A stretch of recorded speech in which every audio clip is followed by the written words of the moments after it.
5, 4, 3, 2, 1. They've landed. You're in the right place. Online, on the web, and on air. All over the world. Talk radio. You hear us, we hear you. Yeah, good evening, ladies and gentlemen, and welcome to the show. How are you all this nice Sunday evening? Weather's trying its best to get warm here in the UK, in Manchester. Just to let you know that we've got a few people in tonight. Warming down, says Andy. Right, okay. So, let's see what we've got to you tonight.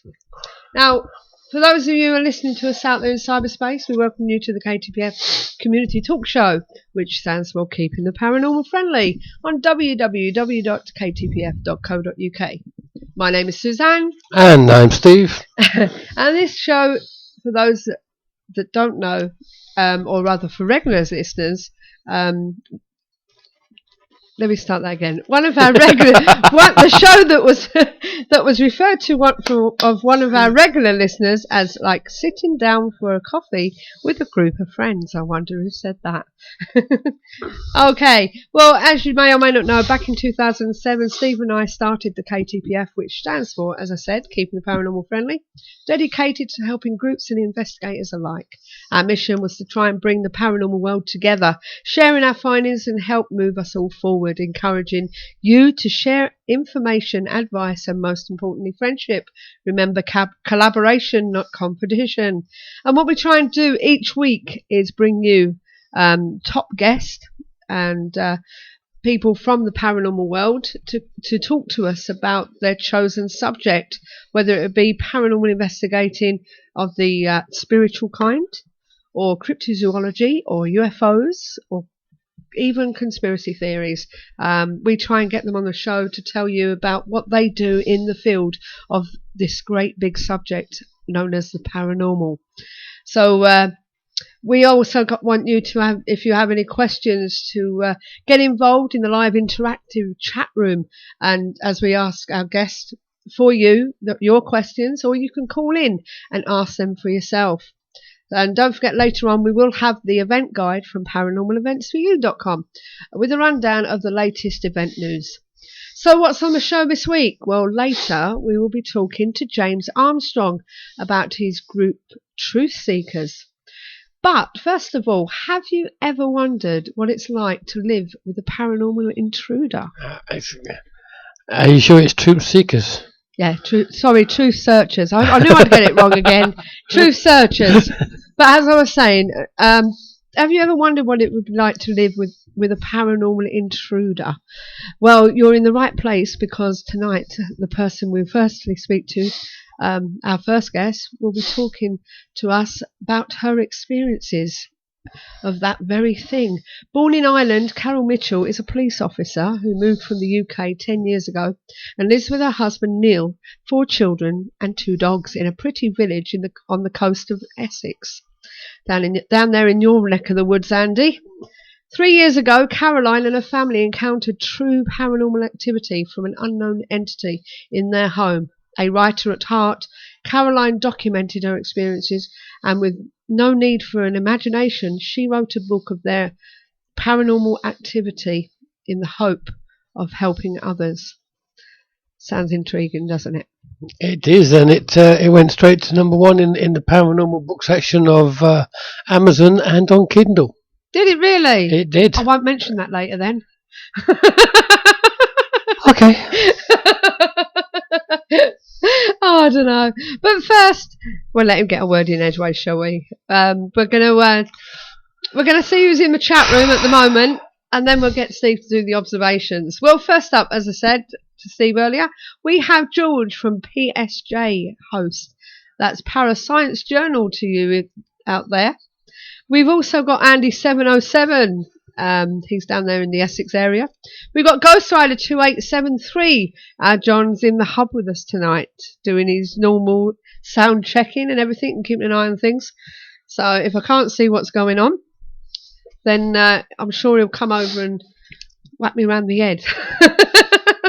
Okay. Now, knowing him, he'll just throw a Haribo at you. Yeah, we could do that, wouldn't we? So we've also got Bill. Bill's joined us again, Bill 7. So hopefully these people will actually get involved with the conversations again this week. Mm-hmm. And we've also... Did I just see another one? We got Mario there. Yeah, Mario's just joined us. Mario's a new name, isn't it? Welcome, Mario. Is this your first time with us? If it is, welcome to the KTPF, and we hope you get involved yourself. Now, don't forget, later on, you can call in and speak to our guest. We'll let you know when the lines are open, but for now it's 0844 414 3982. So if you fancy giving us a call, you can also call us on Skype as well. So you can join in there if you contact us on ktpf.paranormalshow. So, and you can be asking questions to Carol later on, or even Jim Armstrong. So even though I said James on the actual advert, he prefers to be called Jim. But for now, we've got quite a few viewers, not many in the chat room though. So if you're out there and you fancy getting involved in the chat tonight, then all you need to do is put your name in and log in. It's not a registration or anything like that, is it, Steve? No, you just put in your handle, so to speak, and away you go. Yeah. You can register if you wish, but it's not necessary. Okay, don't forget we do have the forum that's connected to this site, the KTPF, where you can get involved in many conversations with subjects from, as I say, ghost hunting to UFOs, cryptozoology, auras and stuff like that, and put your opinions in or your thoughts or anything you might have found put on there for other people to see. We've also got a bit about religion there as well, you know, about the pagans and stuff like that. So have a little look round and see what you think. Right, Steve, the observations. What have you got? All right, here we go. I'm starting with something that you found. Me? Yes, okay. You. The 7 terrifying cursed objects that actually exist. Okay. Okay. We will start with the woman from Lem statue. Originally made at 3500 BCE in Cyprus, and then found in 1878 in Eastern Europe. This statue has killed so many people, it's often referred to as the goddess of death. Supposedly the first owner was Lord Alphonse, whose 7-member family all died within 6 years of Alphonse receiving the statue. The woman of Lem was then acquired by Iva Manucci, who died along with his entire family within the next 4 years. Then it went to Lord Thompson Noel. He and his family died. The statue disappeared for a bit, but its next confirmed owner was Sir Alan Beaverbrook, whose wife and 2 daughters shortly croaked, with 2 sons left. Beaverbrook wisely donated the damn thing to the Royal Scottish Museum. Language, Timothy. That's what it says. That's what it says. It says, okay, so it's not me. Okay. That's what it says on there. I've never actually heard of that one, but it looks a weird looking thing. It doesn't actually look like a lady at all. Does it not? No. Okay. The next one is Thomas Busby's chair. Right. And that's not Busby up there on the telephone line. No. Do don't think many would remember Busby on the telephone line. Am I showing my age again? Yeah, you are. Do you have a favourite chair in your home? Consider cursing it after you die, so no one else can sit in it on it without dying. That's what Thomas Busby did in 1702. Oh yeah. Right before he was executed for strangling his father-in-law to death. For, you got it, sitting in his chair. Supposedly 63 people have sat in the chair and met untimely deaths, sometimes mere hours after plopping their keister on Busby's beloved chair. In 1972, the Thirst Museum actually had it suspended from the ceiling to prevent people committing suicide by chair. How's that? Suicide by chair. There's a new one. Here's one that I'm sure theatre goers have heard of. Annabelle the doll. Oh, yes. Yes, brought in an antique shop in 1970. A woman gave a raggedy doll to her daughter Donna, who was in nursing school. Donna and roommate Angie kept coming home to find the doll in different positions, different locations. Then the doll began leaving them notes reading help. And then they found the doll with blood on it. A psychic told them the doll was possessed by the spirit of a girl named Annabelle, who had died at a location where their apartment complex had been built. But the girl's friend Lou felt there was something more sinister about Annabelle and told his friends to get rid of it. That's when Annabelle went to visit Lou, levitated up his body and strangled him until he passed out. The next night the roommates heard what sounded like someone in the next room. Lou investigated. The girls heard him scream and ran to find Lou with 2 massive claw marks on his chest. Although no one else was in the room except Annabelle, the girls called Ed and Lorraine Warren, the folks who investigated the Amityville house, who decided the doll was actually a conduit to hell that a demon was using. 2 exorcisms didn't work. Now the doll resides behind glass, cursed in the Warrens Occult Museum, where it still resides. And I'm sure loads of you saw the film. Conjuring. Conjuring, yes, we'll remember that one. Now, I've got one here. Now, I'm sure there's 2 different kinds of pictures for this, because I'm sure there's a lady as well that this is a problem with. Here's the facts here. Of a crying boy painting. Italian artist Giovanni Bragolin painted a picture of a crying boy that inexplicably became very popular in the 1950s and had many prints made. In 1985, the always reliable British newspaper The Sun reported that a fireman claimed to have found these prints in multiple houses destroyed by fire. Although the prints were perfectly fine, apparently British firefighters were already so freaked out by this phenomenon, none of them would allow copies of the painting in their own homes. More such incidents of the prints being unscathed in house fires, both before and after the article, were reported, and suddenly the story popped up that the painting was of an orphan whose home had been burned down. What I want to know is why so many people wanted to hang a picture of a sobbing kid on their walls in the first place. Andy said that one of his neighbours had one. I'm sure there was a similar picture of a lady or a girl. A little girl. That was Yeah. thought to be the same thing. I remember it being in the paper a few years back, a while ago. Would that be in The Sun? Yeah, I think it was. Although for those about the fires. And for those of you in England, there are other daily newspapers. Yes, but I'm sure I remember it. Doesn't it cause fires or something? It's supposed to, according to the write-up in the paper. Yeah. But as we know, newspapers have a habit of elaborating and over-exaggerating the facts. No matter what they're talking about, it would seem. Here's one, the Bassano vase. Say you're digging around in your yard, discover a 15th century silver Italian vase. Inside the vase is a note which reads, "Beware, this vase brings death." You immediately set it back down, heap dirt over it and go and get a drink, right? Well, whoever found the vase in 1988 was kind of a jerk, because he threw the note away and sold the vase to an auction house. The vase was bought by a pharmacist who of course died 3 months later. A surgeon bought the vase and died 2 months later, despite being only 37 years old. Next, an archaeology bought it, died 2 months later. The next owner died within a month. According to some Italian newspapers, the police confiscated the vase and reburied it. Okay. Now here's a famous one here, Okay, what we got? and it's one that I've actually heard of. James Dean's car. Oh yeah, Yes, James actor Dean's James car. Dean loved his 1955 Pork Spider.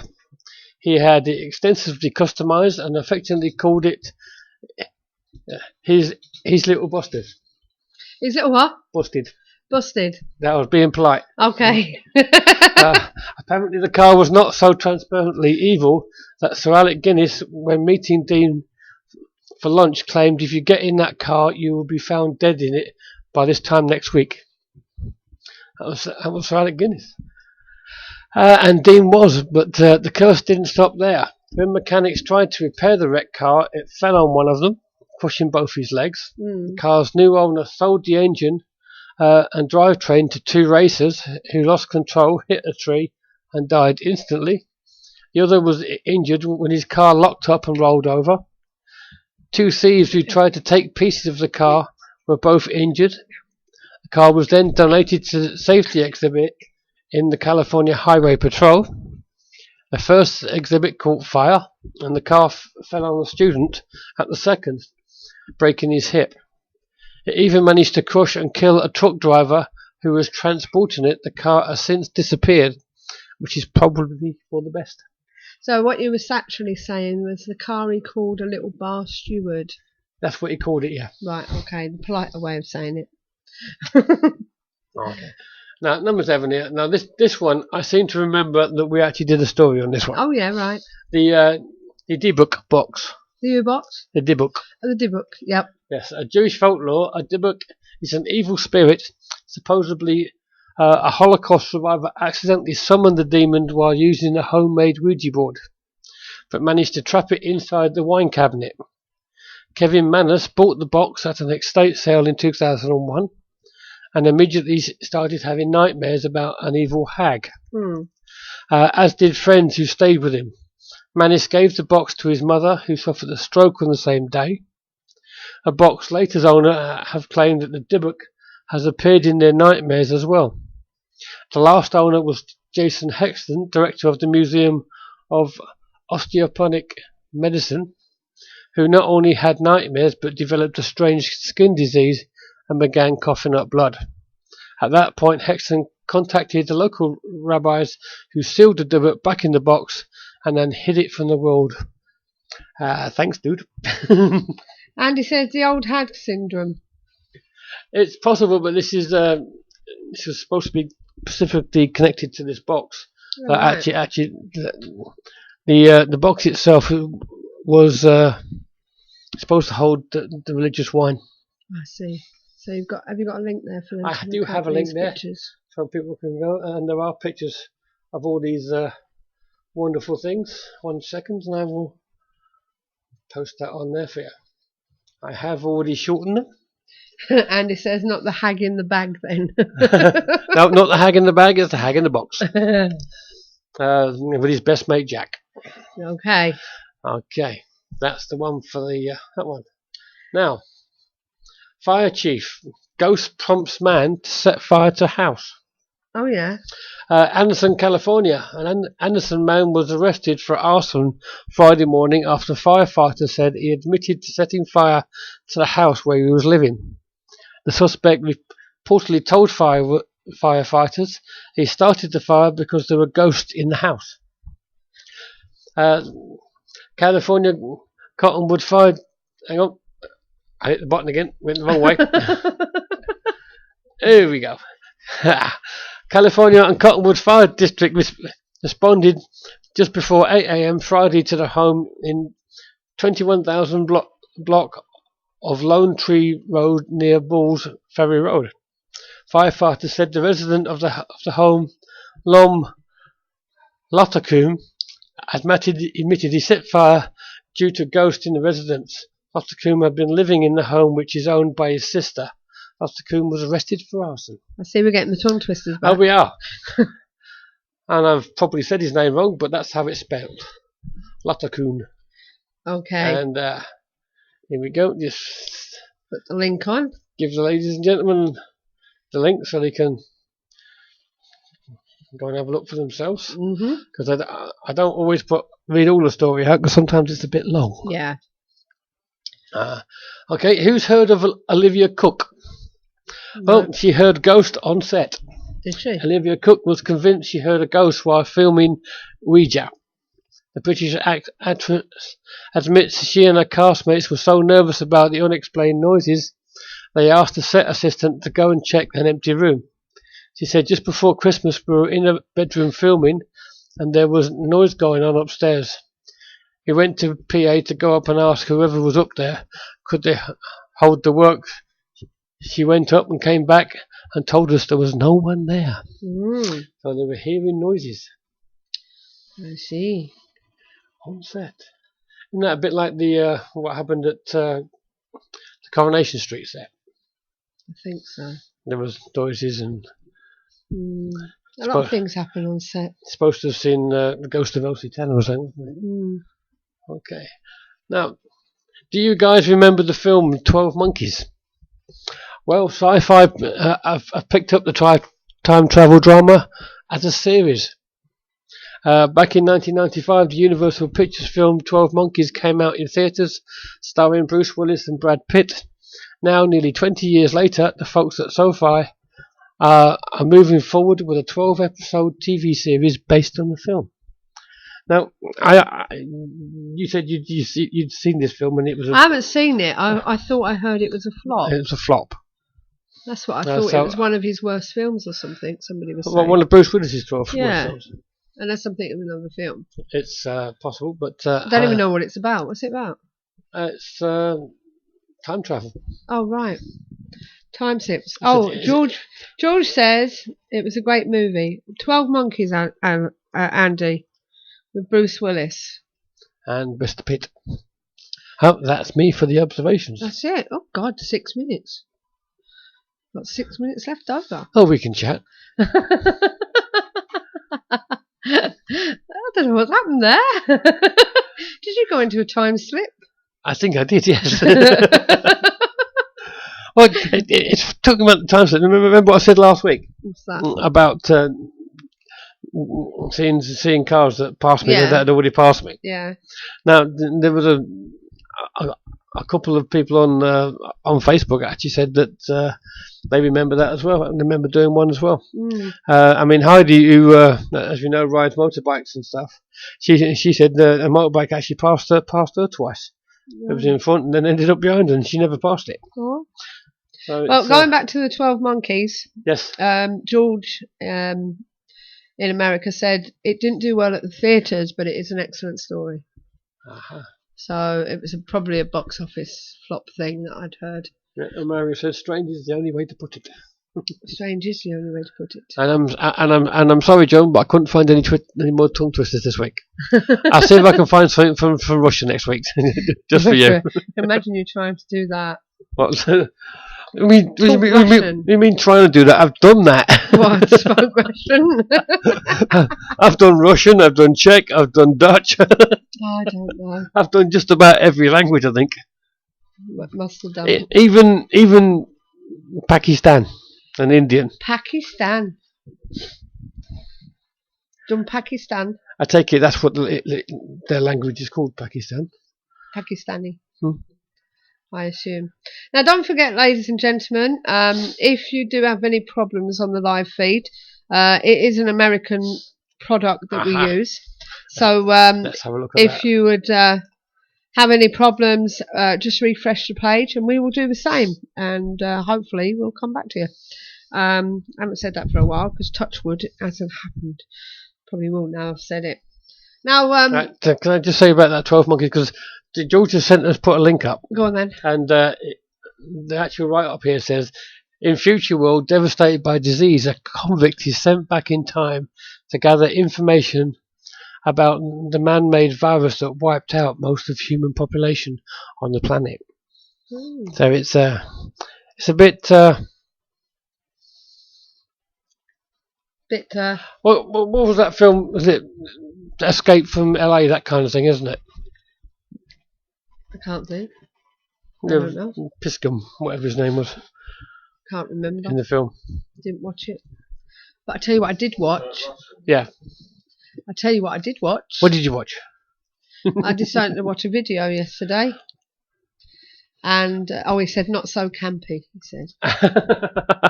Not so campus, George. But I okay. watched a video yesterday that I hadn't seen for ages, and I didn't actually remember, apart from the fact that it was part of, yes, it was a DVD.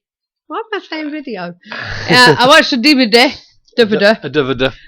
Yesterday, and I hadn't watched it for years, actually, I think since it first came out. And I actually forgot what it's about. I remembered it had Tom Hanks in, and I remembered that it was to do with the prison. But I didn't realise until I watched it what the film was about, and it's that Green Mile. Great film. I really enjoyed it. Yeah, we've won at bingo. Good on you, Andy. Good on you, Andy. Oh dear. That's the first time I've heard him say he's won anything. I know. and I was quite surprised when I watched it. I still didn't remember watching it originally, but it was a really good film. I think two things I wanted to watch it. One, because the guy died recently, didn't he? That Michael guy. Yeah. And two, because it's Tom Hanks. Yeah, I mean, I can't. The guy that died, what's his name? What's his name? Remember his name now. Michael somebody. Yeah, he was the big black guy that looked like he could rip your head off. But the way I think he was actually on some sort of box, because I don't think he was that big. He was a big guy. He really was a big guy. But his acting was so understated. Michael Clark Duncan. Yeah, his acting was so understated, wasn't it? It was quite a horrific film, actually. There were certain bits of it that made me feel a bit, weird, so to speak. Well, not exactly weird, but I don't know, just maybe I shouldn't have been watching it on my own, sort of thing, because it was actually true stuff in a way. Things can happen like that. But that guy that came in and he was being horrible and what have you. I can't remember what his name was. Billy Bob. Yeah, Billy Bob or whatever his name is. But yeah. And I didn't even realise it was a Stephen King film from the book by Stephen King. I didn't even think about it. But it was.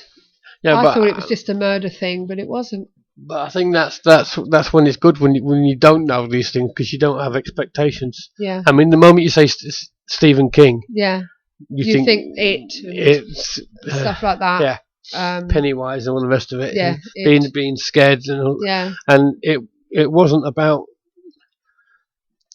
being scared, to be honest. No. It was about how somebody with that was willing to help. Yeah. This is it. Because the curse he had, be it a gift or whatever, he was trying to use it for good. He wasn't trying to do anybody any harm. Yes, it was Michael Duncan Clark. So, not an age really that he left, is it? So, because he wasn't really that old. So. Yeah, Finder was all right, but it was a bit nondescript, wasn't it? Really, there was nothing spectacular about it. Right, well, that killed 5 minutes. Yeah, so the reason I said that is because George said he watched the first couple of episodes of Finder, but couldn't get into it. Right, which, of course, Michael Duncan Clark was in. Right, so on to our first guest. Now, as I said at the top of the show, can you imagine having a malevolent? That's the word. Can you imagine having a malevolent paranormal intruder invade your home? Well, Paranormal Intruder, the true story of a family in fear, is a new book about an extraordinary chain of events that occurred for one family. Uri Geller said about the book that Caroline Mitchell's story of paranormal encounters in her own home is simply astonishing, mesmerising and scary. The fact Caroline had the bravery to expose and reveal this unusual phenomena while still being a police officer is quite courageous. I highly recommend this extraordinary story. So, as I said, I've actually read the first couple of chapters, and it is quite gripping. it does lead you in to want to know what's going on. Right, okay, so I'm just seeing whether she's ready. Maybe we can find out Which what she we're is. on. Now, as I say, we have... Okay, let me just call her. We have police officer, wife and mother turned author Caroline online with us to explain how these circumstances began in 2010. So let's give her a call.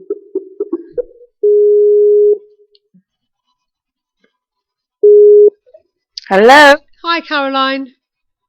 Hello. Can you hear me all right? It's a bit sketchy, but yeah, we'll go ahead and hopefully it'll come out all right. You hear me? Yeah, I can hear you fine. If any problems, I've got your landline number, so, we can always Lovely. revert to that. Right, welcome to the KTPF. Thank you. Now, Caroline, you've written this book, Paranormal Intruder, the true story of a family in fear. Now, before all this happened, were you into the paranormal, or did this all come to you sort of out of the blue? Yeah, it was completely out of the blue, to be honest. I mean, I'm a full-time working mum of 4. I didn't give the paranormal much thought at all. I know my husband had some experiences prior to this, but no, certainly not. It wasn't something that held a lot of interest for me, and it was very, very unexpected so when it occurred at the time. Now, I found it interesting that being a police officer, your instincts was to try and make sense of what was happening. And was it hard to do this and to change the way that you think? Yeah, definitely. I mean, even when things happen now, I always try to come up with a rational explanation, although, as you say, sometimes it's just impossible. There was times there was no way, but always, I suppose it's due to my training or just common sense approach to things, is to try and find a proper explanation for things, something that's understandable perhaps. And when my husband initially called me to tell me what was going on, I just found it very hard to believe. It wasn't until I came home and seen it for myself. But even then I was always watching, always trying to see, could have been anything else, but of course it's impossible. It had to be paranormal. But certainly, yeah, the quest for answers has been very frustrating. Right, well, now I haven't read much of your book, but was it hard to get help from people like fire services, mediums, priests and investigations? Yeah, I mean, the hardest thing was knowing where to turn, because, as you say, for most things you do have the emergency services and there are people who can help you or know what to do. For me especially, I didn't have much experience in this. I didn't know there was a community of people out there interested in the paranormal, so I found it very difficult. And even when we found people, they really didn't know what to do with it. And the church in particular is one that most people would automatically turn to, but that took a very, very long time to get the exorcism arranged and down to the house, which did help eventually. But yeah, that was really the toughest thing. We felt very alone at the time. Right. Now, this all started in 2010. Yeah. Yeah. So, can you basically tell us how it started? What made you realise that things were going on? Yeah, I mean, I've got Neil here, my husband, beside me. He bore the brunt of most of the phenomenon and the attack. But for me, it started, I was at work and he just kept calling me on my mobile saying there's something happening at the house. I can't explain it. Things are moving by themselves. And I was really busy. And I said to him, I don't know what you're talking about. But, later on then I came to realise when I came home and there was loads of other people there as well. I had seen things and I walked in and thought, what the heck is going on in the house? Everything was smashed up. And then of course things started happening in front of me. So from the first day it was very, very active. It was like all hell broke loose. I mean, I brought back a colleague with me and he sat for 3 hours and witnessed everything that went on, and he just couldn't believe it. And his account is also in the book. I mean, we have several accounts at the back of the book by colleagues, friends, independent witnesses, and paranormal investigator Mike Hallowell, who was kind enough to come and help us for a very long time. So yeah, we counted it must be at least 30 witnesses to our case, which makes it quite unique, I suppose, because not everyone is able to witness phenomenon when they actually come down to see it for themselves. Yeah. Now, I believe you had things like water dripping down seemingly from nowhere, from a point several inches below the ceiling. Yeah, that was one of the strangest things, and also one of the most frightening things. And again, I had colleagues from work who came and witnessed it for themselves, and they just couldn't believe it. I mean, Neil called me. He was in an awful state by then because he'd been just getting it full on, day in, day out. And to see this is like this yellow liquid, which smelled of urine, to be honest. We're not sure what it was, but it didn't smell very nice, and it was coming from the ceiling, but there was several inches down, so it was like a gap. So it's just dripping in this long puddle. Now we do have pictures on our website of the puddle, but the worst thing about that is that when we turned and looked at the stairs, there was actually like these sudden footprints or claw-shaped prints going 3/4 way up the stairs, and that really was terrifying. And how soon into these episodes did you first see these? Was it at the beginning or? Sorry, what was that? When did you first start get this kind of phenomena? Was it at the beginning when it all started? No, that was later on. It just escalated and escalated. It started off with things being thrown, but it was very strange, the activity, because whatever was causing it would build up, do a certain amount, and then almost go away for a while, and we'd think that we had a reprieve and that it left us and we were okay, and then it would come back again, but it would come back, it was like it had more energy or was able to do more than before. So each time it came back, it was stronger and more vicious than before. And by the end, the water dripping from the ceiling, that was a lot further on. But then it changed in nature again after that, and it almost became comical. It was very unpredictable. You just didn't know what it was going to do. But that and the fires were, I think, the most dangerous incidents. And of course, my husband got physically attacked as well several times in and out of the home. So that was very frightening for him as well. And do you think that it mainly happens to Neil? Oh yeah, without a doubt, yeah, definitely. It's very focused on Neil, always has been from the start. I mean, we've all experienced things in my family, but the focus was always on Neil. And how he got through it, I just don't know. It was like bullying almost. It was day in, day out. But by the end, I mean, it's been going on. We still have incidents happen in the home, but thankfully not as bad since the exorcism. But we still have things. But it gets to the point where after a few years, I mean, this is going on the 4th year now, and we're almost getting used to it. I know it doesn't make sense to a lot of people, but you know, I feel safe now, but yeah, we still experience things are nowhere near as bad as before, and I think it's because we don't have that level of fear that perhaps it's not as strong as it used to be. Right, so things in a way have quietened down.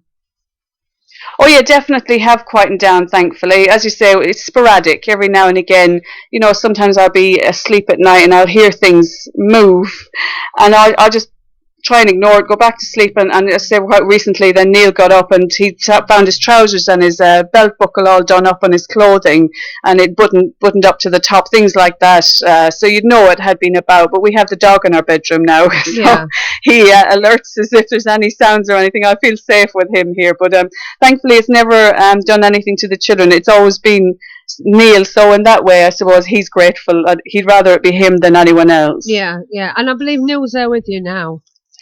He is. Can we speak to Neil? Hi, Neil. Hiya, you alright? Yeah, what have you done? What have you done to have all this activity come to you? I don't know, I must have wound someone up. I don't know. But how did you feel when this all started going on? Well, at the start, I was only watching television, and postman come to the door. I went to the door, gets the post, and then I went upstairs, checking my son. He was playing upstairs. Come back down, and remote control was gone from the TV. So I thought, where did that go? So I was looking for it for a while. Me and a friend of mine was there, and we went in the kitchen. We had a cigarette in the kitchen, and we come back in, and my keys had been moved from the fireplace over to a box in the corner. And then we went back into the kitchen, and there was a can of, Mr. Muscle oven cleaner just standing upright in the middle of the floor. So that sort of took us back quite a bit. Yeah. And then the telephone started ringing. I believe you were getting anonymous calls. Sorry? You were getting anonymous calls. Yeah, it was no one there, but I can hear my own voice coming back at me. And then it kept ringing. It rang about 6 times, and then all of a sudden it tapped on the phone 3 times, but it was not down the phone. It was actually the phone receiver, what I'm holding, actually tapped. So I dropped the phone, and my friend wanted to get out of there, and there was like gloves in the hallway. We were trying to get my son ready. We got him ready. We got to the door, and there was gloves on the hallway before that. But then as we come to the door, they were on the door handle, and we got out of the house. And every time we went back to the house, the phone would ring, and then we come back in, and there was a big knife stabbed into the kitchen unit. There was a carton of milk, a big carton of milk, balancing on the door of the microwave. And then we heard something slide in the living room. It was a step box, but slid up against the wall. And then we heard a really, really loud growl. It's like an animal or something come from upstairs. And then my friend, he legged it out again. He ran out of the house again, and we come back in a bit later on. And as soon as we walked back in, the telephone would ring, and the same growl. When I answered the telephone, the same growl on the phone just come down the phone at me, and that just carried on. The telephone, and from then it was weeks and weeks. The telephone would just my mobile would ring constantly. It'd be him on the phone all the time. That was quite bad, because that gets you down when he's ringing you the whole time. Yeah. Somebody's on your Pinterest link thing. And the first 2 pictures, they're asking what they are actually pictures of. Do you know? Can they describe them? Sorry, I'm just going to get it up now. Yeah, the first 2, it said this picture was taken on our stairs. Yeah, they're the footprints. They're the footprints. Yeah, they're the footprints going up the stairs. Yeah, they evaporated quite quickly. We were lucky to just quickly get a picture of them. But yeah, that was the time that the puddle was in the hall. And then we looked at the stairs, and there was these footprints. But it was very strange, though, because normally footprints going up the stairs is one to the left and one to the right, whereas these ones were one directly in front of the other. So I don't know what that meant, but there are the footprints. Right, well, I don't know. No, I don't think I'm seeing the same thing. No, the one about the portal into a different dimension. Oh, is that what it is? The portal into a different dimension? Oh, right. Oh, yeah. Sorry. Yeah. Sorry. What we had the second time we had this liquid in the hallway. Yeah. The first time we took photos of it. The second time we had liquid in the hallway. Anyway, the second time there was footprints going up the stairs. This was about a month after the first time. Anyway, so I took photos of the footprints going up the stairs, and in the middle of the footprints, when I looked back plugged it into the computer, looked through the photos, and in the middle of the footprints, this picture come up. Right. Now, we thought, what is this? So I sent it off. I sent it off to investigator. He checked it all out. He sent it off to other people, and no one could tell what it was. There's nothing wrong with the camera. No. There's no negative or anything like that. The only thing he could think of was a porthole or something like that. But it was taken in the pictures what I took off the stairs. Yeah, and several other mediums who attended also mentioned that they picked up energy ley lines and portals in our home. Although we lived in a new house, there has been rumour that there has been activity on the land previously, so I don't know if there's any connection there. Right, okay. So you don't think that... You think this is... How long had you been in there? Sorry. How long had you been in there before it all started? It's just... Yeah, 10 years this July, but the house was brand new. We were the first people to live here. Right, okay. But I know there has been talk of all sorts of things on the land previous to that. Right. We've quite recently heard people have said there's a house used to be on this land previously that was haunted, but we need to do some digging into that. It's very hard to find out information, really. Yes. And then someone else has said there was a witch's coven nearby, but I mean, I don't know, it's... Who knows? Because it also followed Neil out of the home as well. It wasn't just based in the house. Neil had experiences all over the place. So right. At some point it didn't seem to matter where he went, and that's why we never... All day. Yeah, all day. So we still don't know, really. Did you want to ask a question, Steve? Did you want to ask a question? Yeah, I was just saying that. So I'm still hearing what she's saying. Oh, right. Yeah, and Andy on the chat room he lives in Essex. He knows a lot about the area. Without actually saying exactly where you are, whereabouts in Essex are you situated? Yeah, we're in the Frinton-on-Sea area. Right, okay. Okay, does that help you, Andy? Hopefully that helps him. Right, now when you say it happened outside, when you went out, obviously, Neil, I've managed to pick up 2 EVPs from the website for people to listen to. They've come from, just to give you an idea, because I've just noticed you've got another one on there. Let's see, I think it's episode 2 that I've actually taken them from. Yeah, it's the growl and the entity calling Neil. Yeah. So was this in the house or outside? We got so many of them. Right. I mean, there was hundreds of EVPs recorded, and they were so clear. Some of them, a lot of them are in the house. A lot of them are outside the house. Well, I'm going to some of them are even down the pub. A lot of them down the pub as well. Well, I'm going to play these 2. I've only just realised you had some more down there. Otherwise, I would have recorded them as well.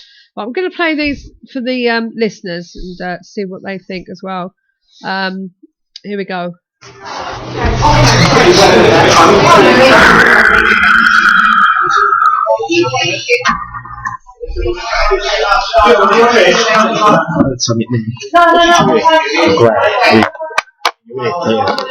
Stuff like that. Yeah.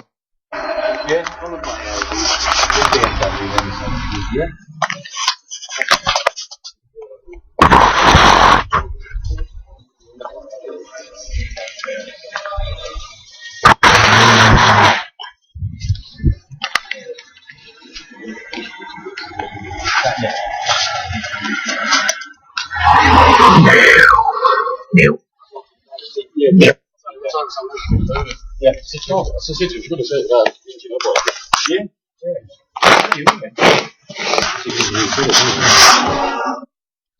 Now the second one there, where it calls your name, Neil. That's right. Yeah. Yeah, I don't know whether you could hear that, but you obviously know which one. Yeah, it was quite grainy, but I could. I knew which one it was. Yeah. Now it called my name 3 times. It was obvious that you're outside because you can hear a door close on a car. Yeah, I think that was down the pub. Yeah. Now, did you actually hear this? The question that sometimes you do. Sorry, go on. Yeah, sometimes you hear it, and you can hear it as clear as anything, and other times you don't hear it, it just picks up on your recorder. Right. What made you use a recorder going down the pub? Well, the investigator, he come round, he was using recorder, and this thing he was shouting things at us all the time, what we could hear. Yeah. And I thought, I want to get some of this on recording, so I went and bought a good recorder. And that's why I bought the recorder. The investigator said it's a good idea to get a recorder because he shouted things all the time. I mean, sometimes in the house he would scream, and it would be so loud that you hear it in every room of the house, even in the back garden. Wow! So it must have been a very terrifying experience for all of the family. How did the children think, or were you shielding them from that? Well, a lot of the times we kept them away from it. They were staying around my mum's house and so on. Yeah, we had to move out for a few months with the children. Yeah, we moved to my mum's for a few months until we realised that it followed us to my mum's. Right. Has it affected anybody's health at all? No, I mean, it has changed our outlook on life. Yeah, I mean, at the time it did. Oh, at the time I nearly had a nervous breakdown at the time. Right, because it was constant. Yeah. And it was very directed towards Neil all the time as well. There was really no getting away from it, which would, make anyone melt down really. But with the children, thankfully, we were very lucky to have the support of Neil's parents, who they took them a lot of the time. But obviously, all we wanted to get back to was being a normal family. But I am so glad we got through it in one piece. Yeah. Now, you're saying he was shouting. Yeah, it's part of my questions as well. Do you actually know who these people are? Have you actually found out who the entity was of, or anything like that, and what was causing it? No, never found out what it was. He never gave us his name. I mean, he used to communicate with us, but he never gave us his name. And I take it you're calling it a he because it sounded like a man. Because most of the time it was a man's voice. Right. Okay. But it was more. But most of the time it wasn't. It was more of a. I don't know if there is such a thing as demonic. I will call it as a demonic sort of voice, but it was in a man's voice, but evil sort of voice. Well, it could impersonate animals as well. Oh yeah, it can impersonate animals. It impersonated my friends as well. Wow. I actually seen him as my friends. Yeah. So, when you was writing this book, Caroline, was there any difficulty? Obviously, you didn't need an imagination because you were living through it. You know. So yeah, it was very difficult to write, very painful to write some episode or some chapters, I should say. And it took me about a year to write, just because sometimes I'd have to put it away. If the activity, if it was active at the time, I'd put the manuscript away and I'd start again when things quietened down. I think the main thing was Neil, really, that was the driving force behind the book all the time, because he constantly said to me, "Look, this is a huge thing to have happened, and we can't just get on with our lives or get over it until people know, that this sort of thing goes on, and think how many other people that could be experiencing this," because like I said, we felt very alone. We felt it was important to get the story out there and tell people actually this sort of thing can happen. And we feel we've done that. We're very pleased that we get emails on a daily basis from people all over the world, and we are very pleased that we've done it now. But yeah, at the time, it was quite difficult. Neil, I believe you were getting physically attacked as well. Yeah, that's right. First time he physically touched me was in the house, and it went on for a few hours of just in the house and just having someone just poking the top of your shoulder, but hard, poking it hard. Yeah. But the time when he did attack me was in the car. We were driving. We got that on tape actually. We were driving, and I was a passenger seat. My brother was driving, and next minute he started tapping me, and then he started squeezing my side, and then he started punching me on the top of my head. And was there any time at all where you thought it might have been a female, or was it always a man's voice?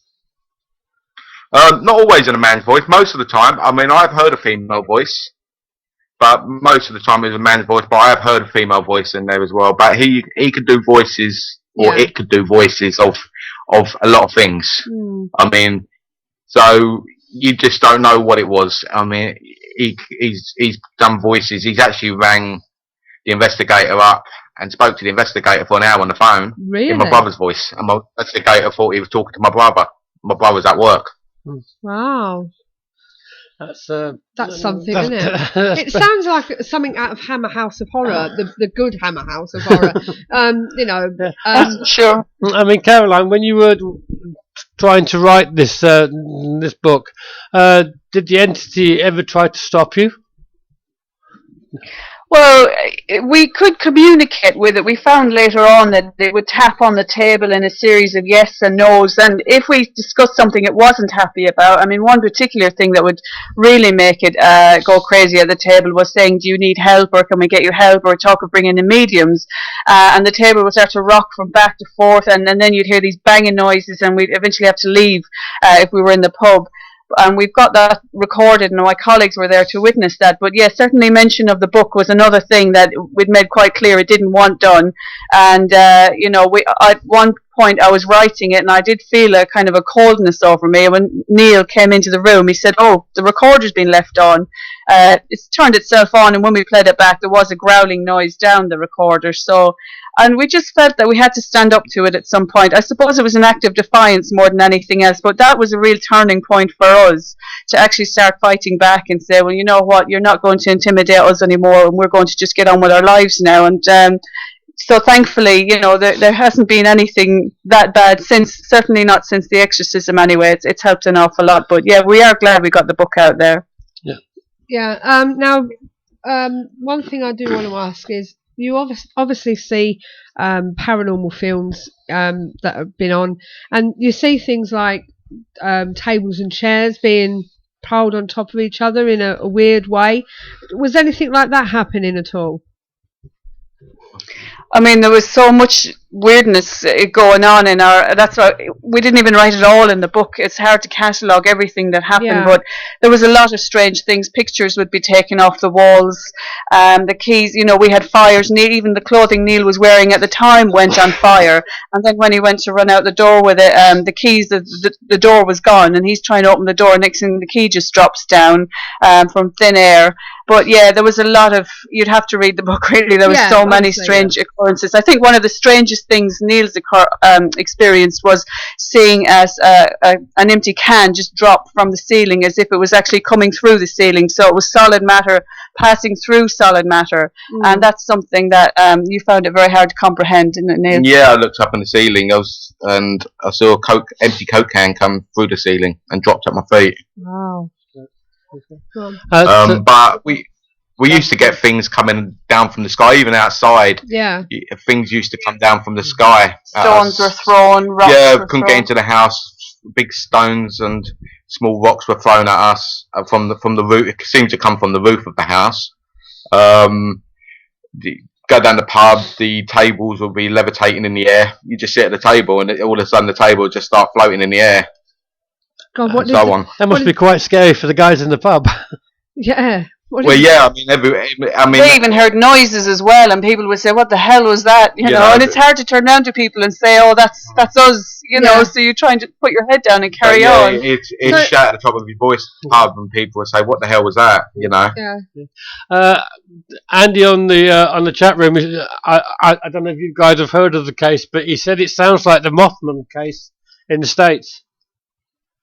Which case, sorry? The Mothman. The Mothman. Mothman case. Oh no, I'm not familiar with that. I'm not. It is quite a well-known case. I've heard of it, but I don't know the case. Yeah. So it tells me really that at the end of the day, it wasn't your house that was haunting; it was you. It was me. Yeah, you used to because it was everywhere. outside as well. It wasn't just the house. You're the one that was haunted.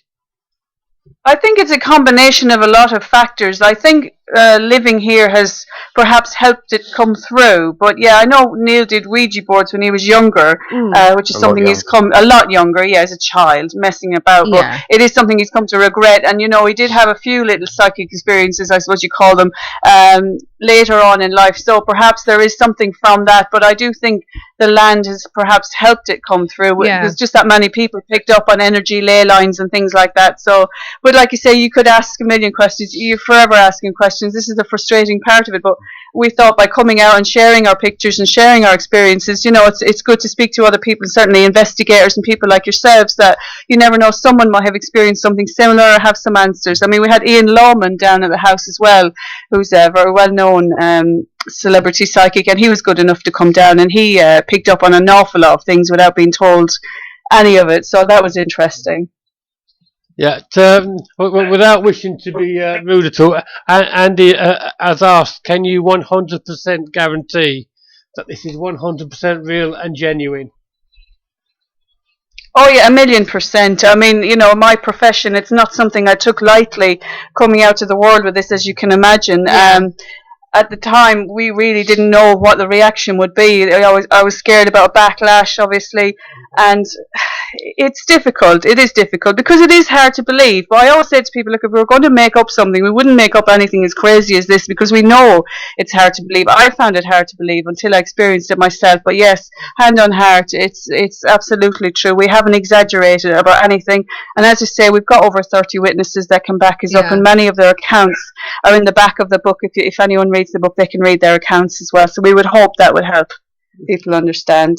Okay, thank you very much. You say you mentioned about the exorcism there. How hard was that to actually get to happen? Did you get that? Sorry, you're breaking up there. Right, you mentioned the exorcism, yeah? Yeah. Right, how hard was it to get somebody to perform that? Oh, incredibly hard. Very hard. I went to see my local priest. My dad knows the priest, and he told me to go and see him, the Catholic priest. The first time he said, yeah, he listened to me, and nothing come of it. And then he said he'll have to get it. He heard. I told him what was happening, and he said, look, I'll have to send it off to Rome. Yeah. And then the second time we went there, and we were sitting there, and all of a sudden this thing started banging on his wall, and he said, "What's that?" I said, "That's him." He said, "It won't be him. This is in the church." Yeah. I said, "It's him." And next minute, this thing started stamping on the floor next to him. Well, he was very shocked, and he looked a bit scared over it, to be honest. Yeah. And he said, "Right, okay." He couldn't really get us out there quick enough. He said, "Look, I'm going to get onto Rome to get this fast tracked." Because it has to be approved by the Vatican when they have an exorcism. When it's a proper exorcism, it's got to be approved by the Vatican. It's not like a blessing.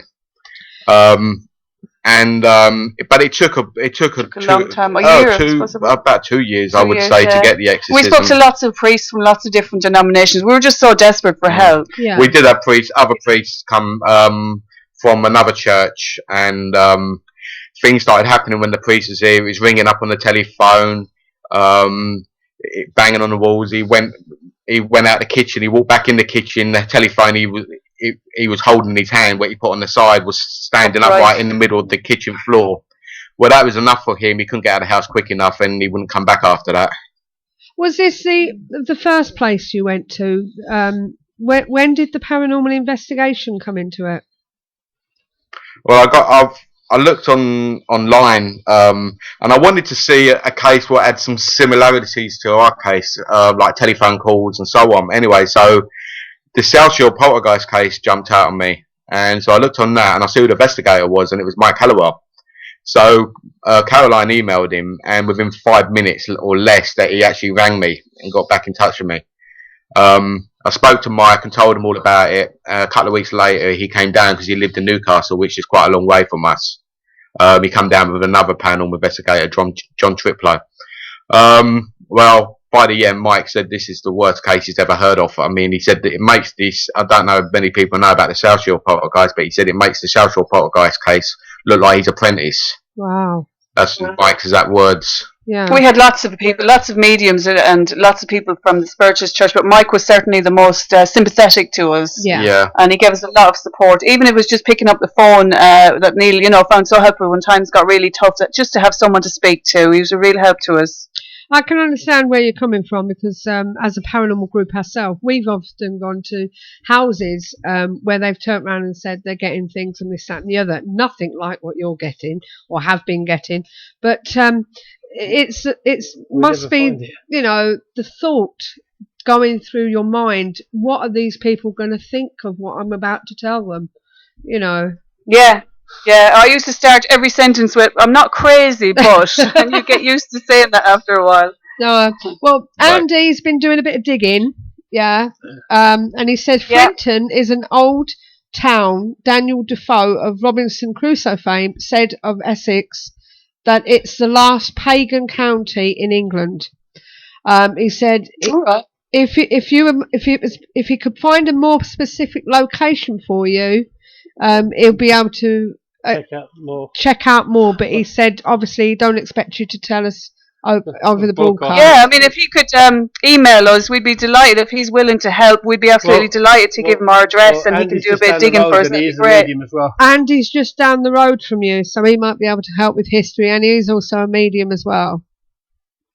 Oh yeah, that'd be brilliant. Thank you. What I'll do is if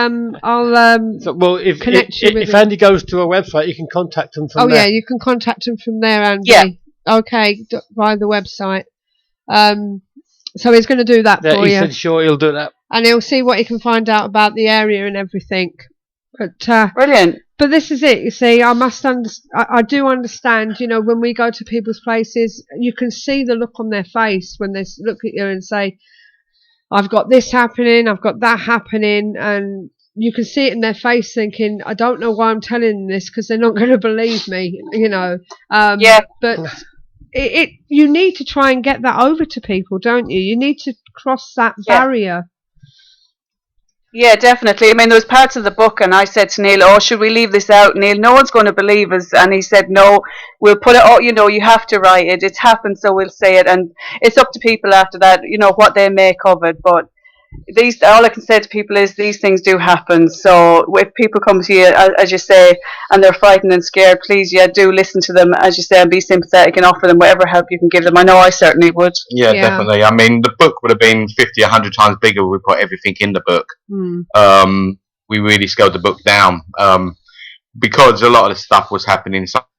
Stuff, so we didn't want to put everything in the book, but there was a hell of a lot of stuff that happened. I know, and sometimes we read the reviews on Amazon, and some of them do make you kind of laugh when they say, "Oh, well, I didn't really like the ending."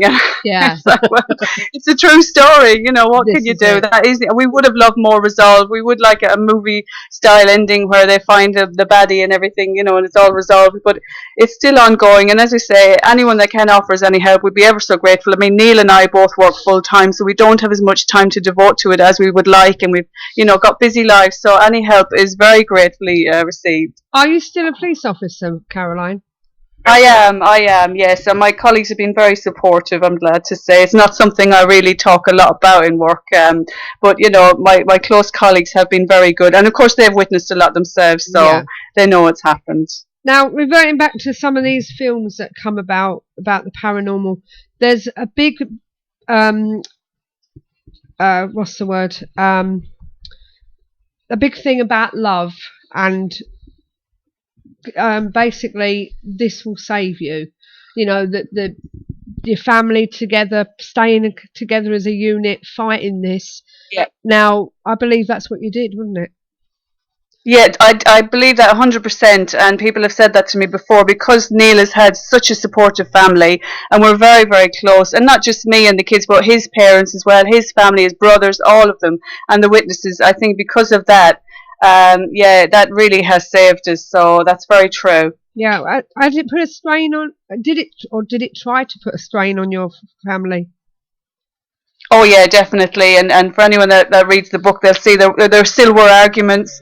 There were times when I said to Neil, you're encouraging it, don't be bringing your tape recorder. But it's very hard. It's very hard to walk away from something when you don't have the answers. And Neil really did want to know why it was targeting him. So it did cause a real strain, but I'm happy to say we've come out the other side of it now. Well, that's good. And as you say, it hasn't actually stopped. It's still going on, but it's bearable. Is that what you were saying? Oh yeah, definitely. Yeah, definitely. It's nothing like it was before, thankfully. So fingers crossed, it'll all stay, no worse than it is now. So that's all right then. All right, I've got to keep you talking because he's got lots of questions. Okay.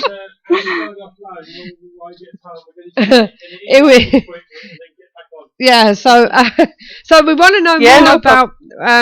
He's got loads of questions to ask you. Perhaps we should put it all in an email. But I must admit that there is, you say it took you over a year to write this book, was it? Yeah. Yeah, that's right. Yeah. Right. And I was just wondering how you felt in all this. Forgetting Neil. I know he was getting all of it from, attacking him and everything else. But what was your feelings? How did you feel in it all? What did you think was the breaking point?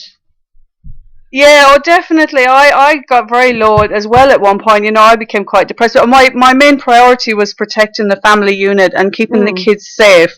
But the problem was you just didn't know. It was the unpredictability of it. You just didn't know what it was going to do next. And certainly the fires really scared us, and that was the worst part. So you really didn't get any sleep at all. Like I say, we moved out a lot of the time, but that really wasn't feasible. We looked at moving, and there didn't seem to be any answers really.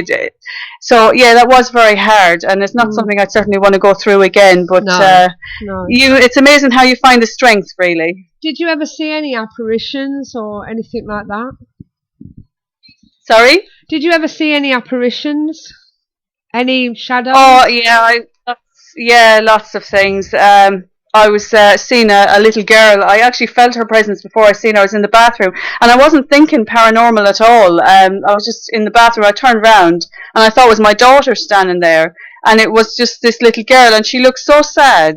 I didn't feel there was anything negative or bad about her. I know my husband Neil argues with me and says, no, that's the entity. He's just showing himself as something else. Yeah. Whereas, of course, I disagree. I just think that there was a portal that was bringing in things, and it was something else that's come in. But I feel there's more than one, because it would sometimes things would happen that were quite comical, and I thought maybe that's not a negative presence that was there, and I still feel positive presences as well, so that doesn't bother me so much. But yeah, there was times when I was going downstairs and I felt something almost rush towards me.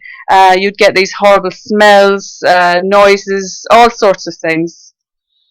Okay. Yeah, Caroline, while you was actually writing the book, did you come to an understanding about what was going on at all? Or did you actually suddenly realise that something had happened that you hadn't originally thought of? Sorry, you're breaking up a bit there. Can you repeat the question? Yeah, when you were actually writing the book, did you come to an understanding about what was going on? Or maybe suddenly thought of something that you didn't realise in the first place? Yeah, I mean, it was very hard to understand any of it, to be honest. But Mike, certainly our investigator, did help to put a lot of things into perspective. And knowing that we weren't the only the only people that had experienced the paranormal helped, because, as I say, those times you felt very alone. But just having Mike there to run things by and say, this is really strange, but this has happened, really did help. But yeah, we're still searching for answers. I still don't know, we still don't know a lot or understand everything that's happened to us. We just try and make sense of it as best you can, really. Yeah, okay, just bear with us a minute. We've just lost live stream. I'm just trying to get back. Otherwise I get moaned at. So don't know what. We're on Facebook as well. We've got a great Facebook page as well as Twitter. If people search for us online, and if people don't get their questions through today, we're always happy to hear from them, or go on the website and ask there. We always respond to our questions because we're just grateful for the support. So please do keep asking. Yeah, as I say, I've just lost the live stream for a minute. I'm just trying to get back in. They're playing up on me at the moment, so bear with me a second. And hopefully we'll get back, but we are still recording, so whatever happens, it won't affect the YouTube footage. So I'm just as I say, I'm just waiting for God, it's being a pain. Right, let's try this. I've had to go on to Firefox. I can't even type in a minute. Hang on.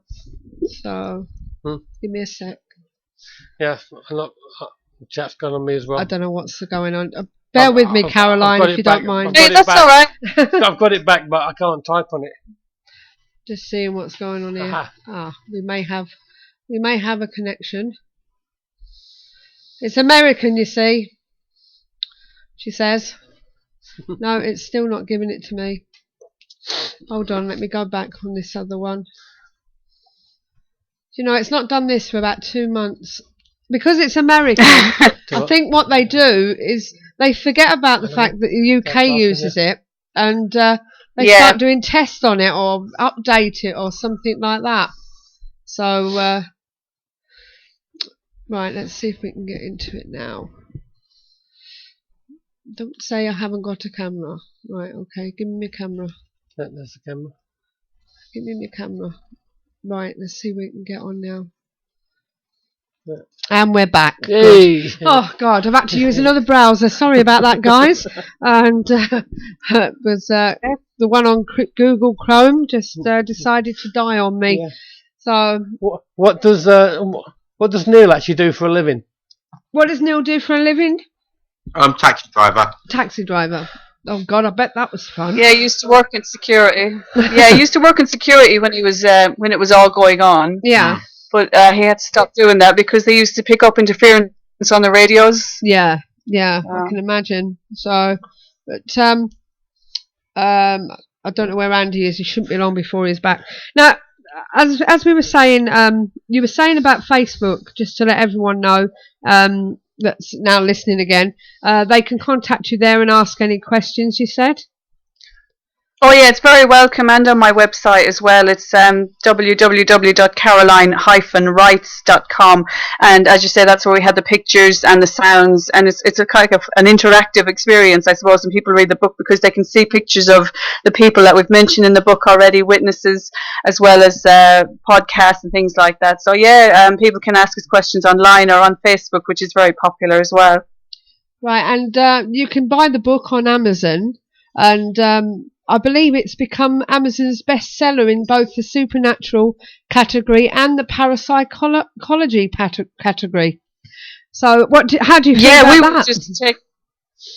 We were just shocked, really. I didn't expect too much from it at all, to be honest, because I'd never written a book before, so I was nervous about releasing it. But we were thrilled with the responses, and it went straight to #1 in the parapsychology and supernatural categories in the UK, and it got to the top 100 at one stage, and in the UK and Australia and Canada as well. It's done very well, so it got to the top 100 out of all of Amazon at one time. Yeah, and we've got a lot of American supporters as well, which we're absolutely thrilled about. I got a lovely message from a chap serving in Iraq who said that he was reading it one night when he was on night sentry. And I thought it was so lovely what he said to me. He said, I'm going to pass this on to all my mates. But frightened the life out of me, said, and I was out there in the dark on my own reading this, so I thought, well, it's perhaps not the best material to be reading when you're armed with a gun, but he was lovely, and it's so nice to hear from our supporters. We absolutely love hearing from them. Oh, that's good then. I was just looking at the picture you've got up of the car on fire. What actually happened there? Did you get I was just driving. I was driving down the road, and I could see the smoke coming out, and someone stopped me and he said, "Your car's on fire." So I jumped out, and all of a sudden the flames started coming through the bonnet, and it just blew up. And it was a diesel car, so that shouldn't have happened. I mean, we didn't include that in the book at the time because that actually happened afterwards. So that was pretty terrifying. I mean, he could have died in that fire, so it just went up in a ball of flames. And they, again, like everything else, they couldn't find a reason for it. Oh no! It when you go out to these people's houses and they tell you these things, 9 times out of 10, nothing happens while you're there.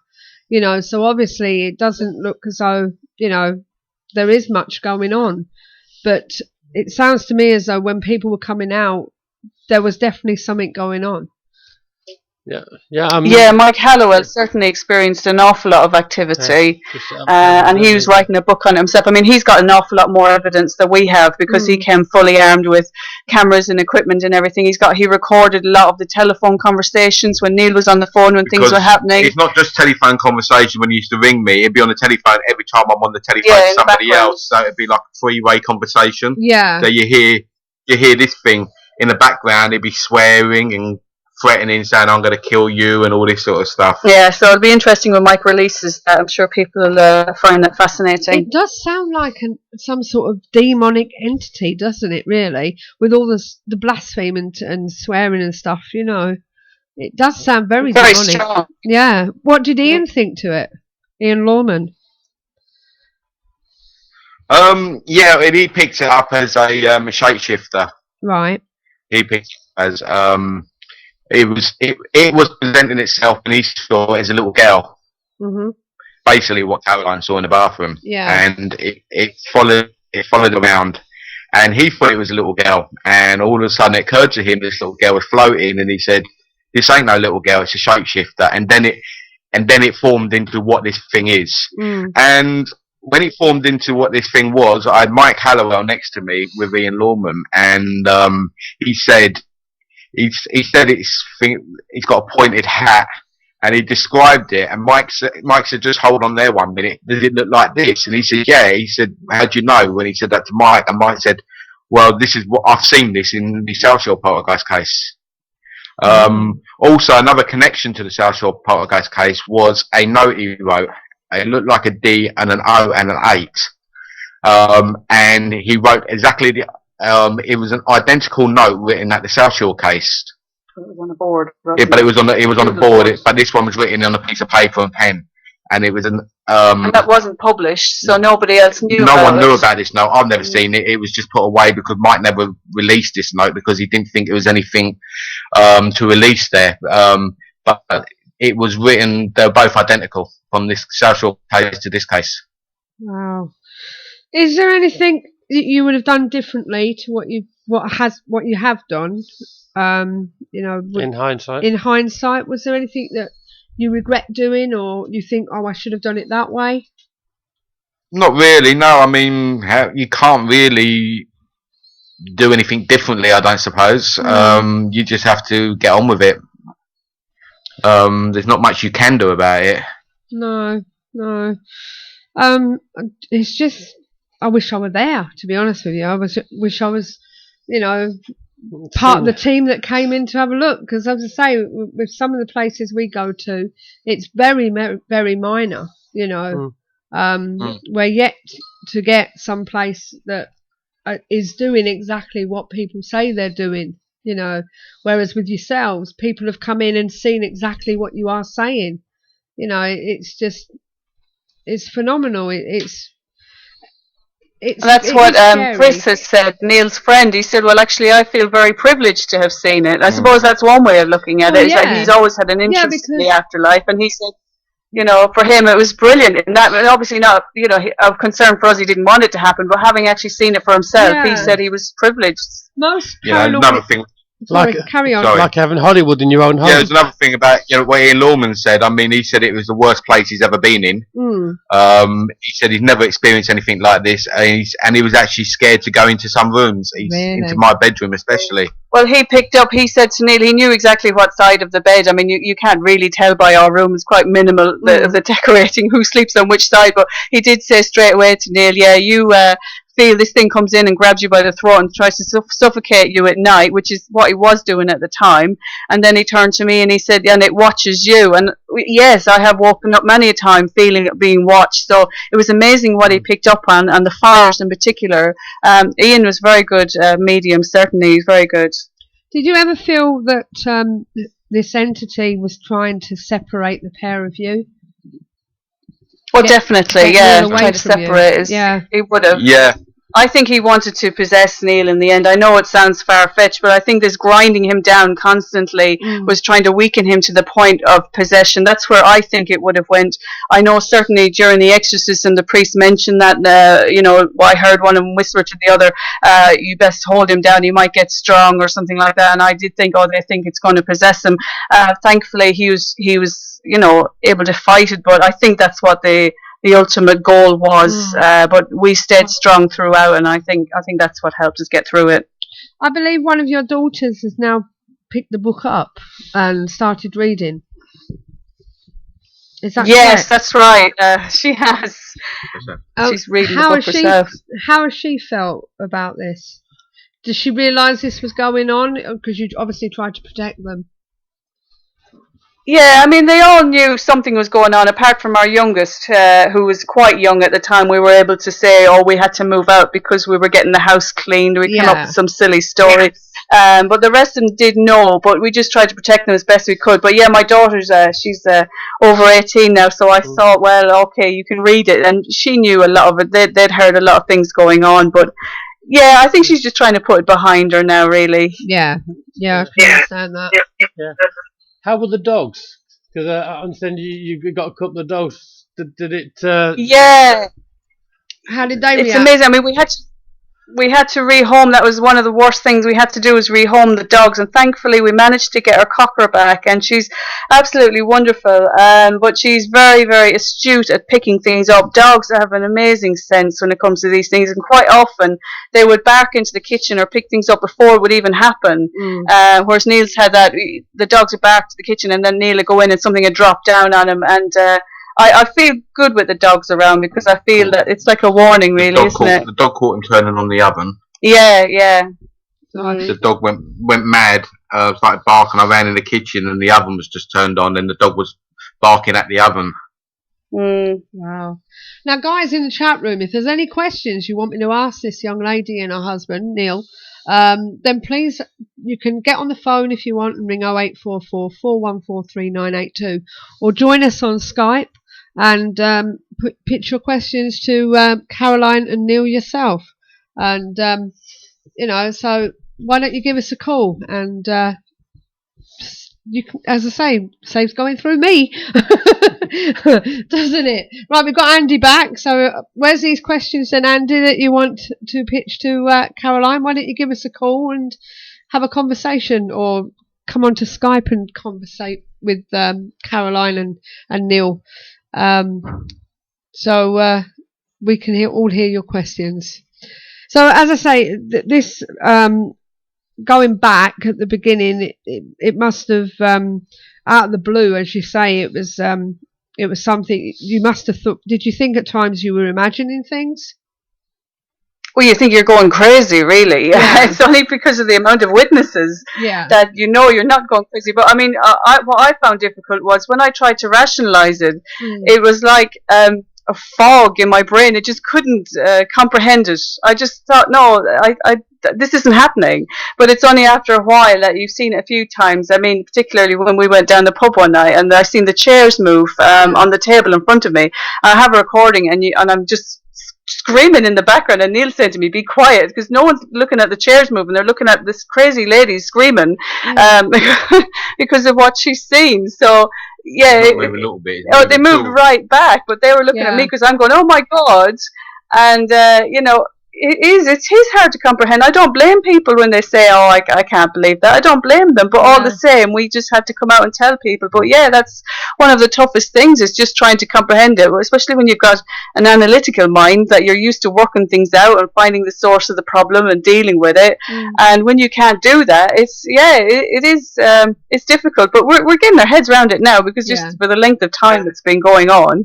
And it's great to have a community of people like yourselves there to support us, and I was just completely taken aback by that. I really thought I'd be in for a really vicious attack from people, and actually they've been so supportive, and I think people don't realise there's these huge communities out there, and certainly in the media it's not portrayed at all. I mean, you see them portray things quite poorly in the media, and that they make a laughing stock out of people, but actually there's a real supportive community. People have just been brilliant, and that's been great to lean on as well. And so it's not as bad. And what I would say to people, you know, if you're thinking about coming out with your experiences, just do it, but just find your followers first. And that's what I did. I went onto Facebook, which has been great. I tuned in and tapped into followers, and yeah, they've been absolutely brilliant. I'm very grateful for it. Well, Andy's come back and he's thrown 3 questions at me, and he apologises if you've answered them already. But one thing I was going to ask you is, when it all started, was it just little things, you know, back in 2010, wasn't it? Was it just little things like the odd bang, or did it really come like big and fast? No, full on. Was it full on? Yeah, just like it was one big bang. It all started together. It just basically smashed the house up the first day. The first day?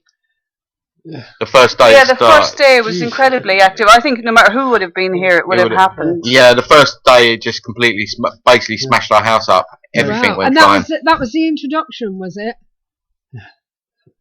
Was that the very first thing that happened? That was your introduction to the paranormal stuff? Hello? Hello? Sorry, you broke up there. Can you say that again? Sorry. So that was your introduction to all this activity. Your house just got wrecked.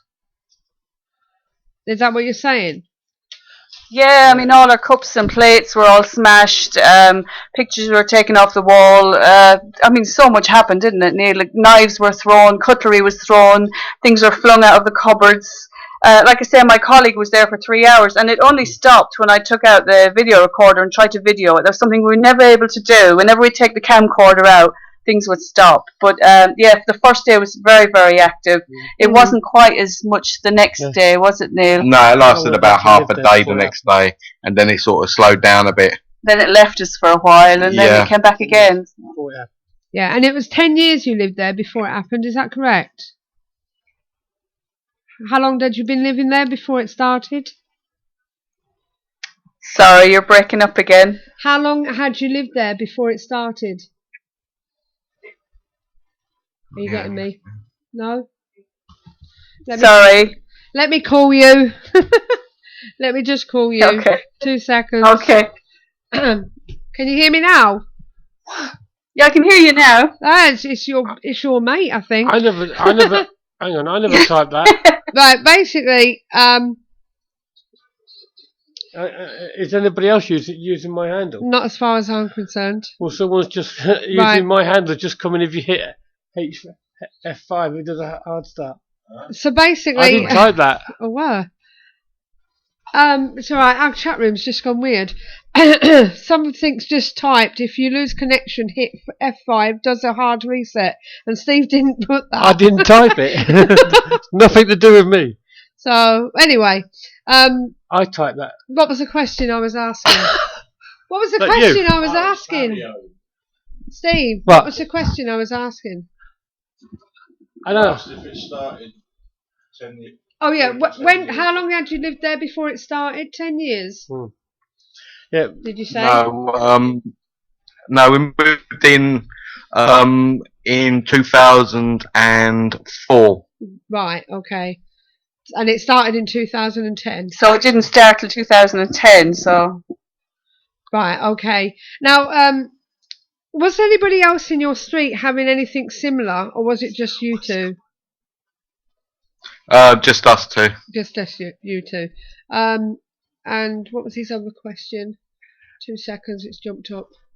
When did it start? What was the first thing? Oh yeah. And during the actual exorcism, can you explain exactly what happened during that? But it was quite long. I mean, I've explained parts of it in the book. It went on for quite some time. But the priest did recite, along the whole exorcism rites and everything. And they did have 2 assistants with them. Now, when they came in initially and they were putting on their robes, one of the assistants just ran out of the house screaming. One of the lay people, they said, "I can't stay here. This house is evil." And she just ran down the road. And then the priest ran down after her. And I remember thinking, oh my God, what are the neighbours thinking? Watching this all going, because I mean the neighbours must have thinking there's some very strange happenings with our house, but to see that, when he eventually persuaded her to come back, and then during the rite, right about halfway through, she collapsed, and the priest just carried on. And I spoke to her later, and she said to me she just felt that she was under attack, but that was quite dramatic. But the only we didn't really understand it too much, but the only thing I could see was that what was written on the front of the Bible was an extreme exorcism that was written on the front. And they call upon all the saints, and they, holy water and everything, and they pray over you, and they say healing prayers, and they put their hands on you. And we had to speaking in tongues, and we had to sit on chairs while they did that. And I know at one point they were a bit wary, because I mean Neil's quite a big man, he's quite strong, and I think they were a bit worried at one point. But Neil was absolutely fine, thankfully. And we got through it, and the house just felt more peaceful. It just felt lighter afterwards. But then again, having said that, the investigators, Mike Hallowell, was outside when it was going on, because the priest just asked for it to be family only. And when he came back in, he said, "Oh, look he was outside the whole time because he was throwing stones against the fence," which is another party trick that he used to do. So we just thought, oh no, but I mean, he was down the pub a little while after that. Yeah, we had some more after that, but to be honest, it wasn't anywhere near as bad as before, thankfully. Are you both Catholic? Yes. Yeah. Yes, right, although we have kind of changed a bit since all of this. Our opinions and our religious beliefs have changed somewhat, but I certainly believe in an afterlife. The last major thing that happened was after the exorcism. I was in a pub. Me and my friend, we were in the pub, and we went into the pub courtyard. We went for a cigarette, and we were sitting there. And I suppose there's about 6 tables in the courtyard with about 4 chairs on each table, and I'm sitting there, and all of a sudden every chair lifted up in the air just come flying at me, all these chairs, and then my friend ran, and I listened back to the recording, and on the recording, this is the last time I've heard anything on the recording, and all it says is, "I'm gonna get you, I'm gonna effing get you." It's the last thing I do, and that's the last thing I heard from him. Wow. Wow, so basically every day you're on tenterhooks, really, aren't you? In case it comes back. There's always that worry there, but I think as long as we keep keep, as long as we're okay about things, and like I say, if things do happen in the house, which they sometimes still do, you still have little things move, we just carry on, we keep lighthearted about things. You don't give it your focus. I think someone said that to me a lot, was that it can be your focus a lot of the time, and now we just don't give it that focus. I know we're talking about the book and we're talking to you, but it's not the same thing, it's not the same level of fear, because we're talking about something in the past. So if something were to happen now, we just try and ignore it as best we could and just carry on, and I think that has helped. Yeah. Do you feel that maybe you've taken back the power by taking control yourself? Yeah, definitely. Yeah, definitely. Yeah. Well, that's good then. So, whereabouts can people find a copy of your book, The Paranormal Intruder? The true story. Yeah, if they search for on Amazon, it's on Amazon. Sorry, so they search on Amazon, or we're in all the other bookstores like the Nook and the Apple iStore. We're in all of those now. They can download it. It's less than £2, and they can even buy the paperback as well. Right, and the full story. The full title is, if you wouldn't mind, Caroline. Yeah, it's Paranormal Intruder. If they type that in, that'll come straight up. But yeah, the tagline is the true story of a family in fear. But if they type in Paranormal Intruder, that should come straight up. So, and yes, Andy, compared to the prior exorcism, it has become much quieter. Am I right in saying that? Yes. Yes, definitely. Okay. Thankfully. Okay, he's got one more. Do they have any idea why it's carried on even after the exorcism? Do you have any idea? That's a very good question. Why is it carried on even after the exorcism? That's a good question. I think there's perhaps something deep rooted here. I'm not sure if it'll ever leave, to be honest. We'd like it to, but I think it just still lets us know it's about. But perhaps it doesn't have the strength anymore to do anymore. But yeah, I don't know. It's no one knows. That's the thing. Yeah, I think you don't. I spoke to. We were around Guy Playfair's house a couple of months ago. Yeah. And I said to him, I said to Guy, I said, there's no experts in this field. And he agreed with me. And he said, why did you say that? I said, because no one can put their hand on the heart and say exactly what this is. And he said, you're right. He said, there isn't an expert in this field. Yeah. Because unless you've died, you don't know what you're dealing with. All you can do is make judgments at the time, I suppose. Yeah. I think something like this actually feeds and gets stronger on your fear. So if you can somehow not show the fear or take control yourself, it takes the power away. I agree. Yeah, and the good thing about it is that you've got each other as well as your children to bond together and keep that love, which they say does conquer all. So, I wish you all the best of luck and hope it doesn't get worse again. And if anyone wants to find out more from Caroline and Neil, you can go to their website, which is again, Caroline?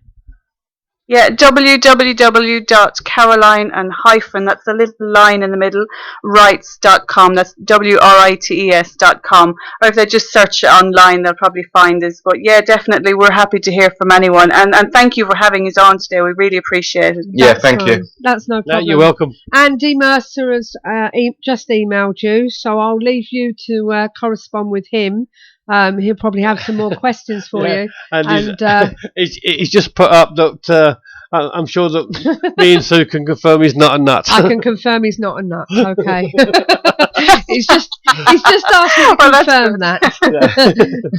But yeah.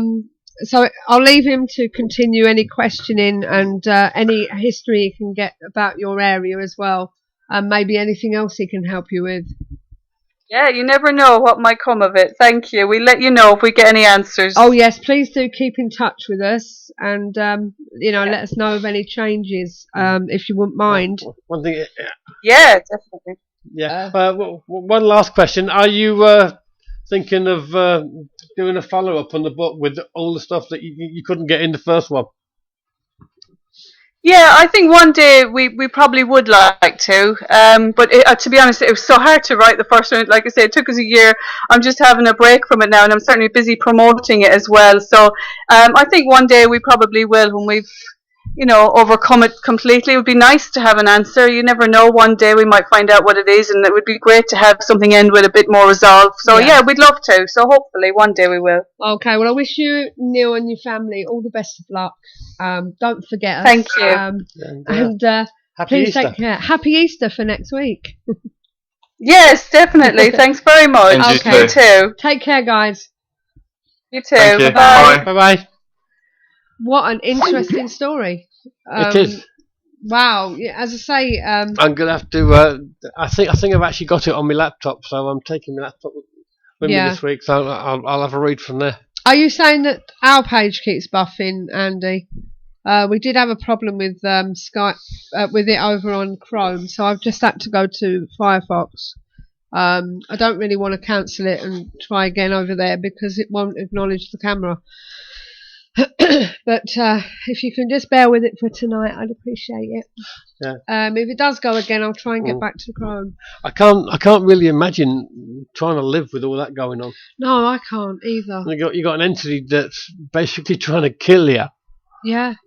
Trying to separate them. Yeah. You know what I mean? And that you see it in the films. I know it's a cliche that they have to stay together, they have to love each other. You saw it in the Amityville, George Lutz, even though it was a fake thing, George Lutz was having a go at his wife or whatever, and this, that and the other. This is basically what could have been going on there, and they had to overcome that and bring out the love to protect them. Well, it was the same with the Carrie Ann thing, wasn't it? Yeah, the poltergeist. Yeah, So. Oh, was it the poison dwarf, as we all called her? Yeah, But love is your strength. This is it. Love is your strength. So. But well, what a fantastic story. I hope you can get them some background information about the area and maybe help them out there a little bit, Andy, with stuff that they didn't know. Yeah. So. And if you do, can you let us know? You don't have to do it on here. You can. It'd be good to hear what's going on. That it's the negative vibes that the rows and arguments. It probably fed on them. Yeah, this is what feeds on, isn't it? It makes Yeah. But the fact that what gets me is it attacked him when he was out of the building. So it wasn't actually. No, it wasn't the house. It wasn't in the house. It was focused on him. It was focused on him. You know what I mean? And whether he was at the pub or wherever he was, even like his car caught fire whilst he was out in it. I'm just trying to imagine other people's faces when he's sitting in the garden and all these chairs come up and just throw at him. Yeah, from nowhere. I know. Can you imagine what the other punters in the pub were thinking at the time? Well, this is it. Wow. So George is jealous of Andy because he would love to be able to investigate a site that with that amount of activity. I'm jealous. What are you on about, George? I'm up in Manchester. I'd love to get down there and have a look and see it for myself. Because, like I said, we've been called out to many house problems, haven't we? We have. We don't see it. We don't. But the danger of doing something like that is that you can stir it back up again by investigating it. Yeah, well, this is it. That's the thing. So you have to be very careful. Caroline's just come on the chat room. Thank you very much, Caroline. It was a pleasure speaking to you. And I do hope everything resolves for you. Yeah, but it was really good. But it would, as I say, as a paranormal investigator, like she said, the lad that went out to see about it, he was pleased that he actually caught something and saw something. So, But Andy said at last he's got a case down his end he can look into. Yeah, and George says it's a long swim for him. it will be. Seeing as he's over the pond, as they say. Over the pond, not so much of a pond if it's going to be that long. I don't know. Okay, but, across the reservoir. Across the reservoir. But right, well, I'll tell you what we're going to do now. We're going to have a quick break, and while you do that, I'll see you in a moment. Fill my glass up. The Paranormal Intelligence Gathering Services Ghost Store is a one-stop shop for all of your ghost hunting gadgetry needs. Run by ghost hunters for ghost hunters, the shop is filled with all of the latest in investigation equipment, shipped in from all around the world, from high-quality digital dictaphones to EMF pumps, infrared illuminators to laser grid pens, CCTV equipment to data loggers. All of our equipment has already been imported, so you can buy it safe in the knowledge that there will be no hidden costs. And with our postage promise, you'll never pay more than the actual postage price. So visit www.the-pigs.co.uk/ghost store.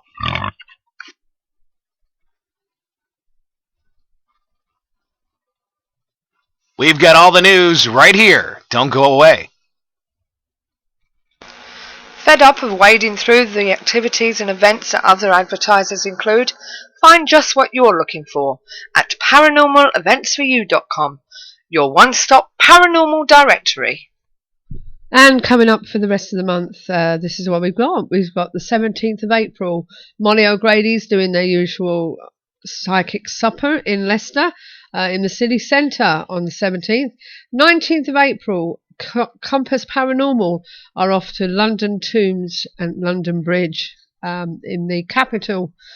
And you can find out more about that at compassparanormal.co.uk. 19th of April, also, Cyanide Ghost Hunt with Richard Felix.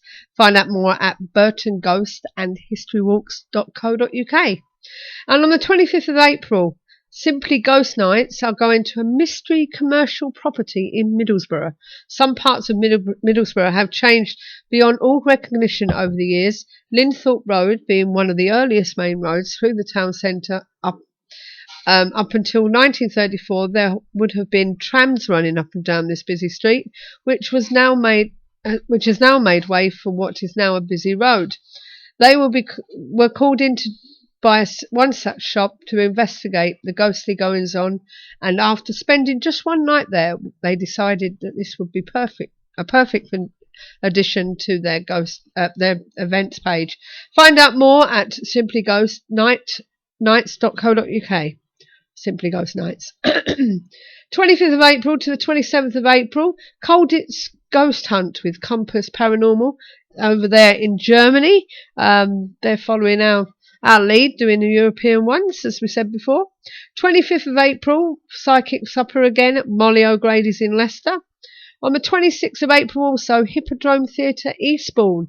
The Royal Hippodrome first opened in 1883 and has a long and fascinating history. The building is long regarded as one of the most haunted theatres in the UK.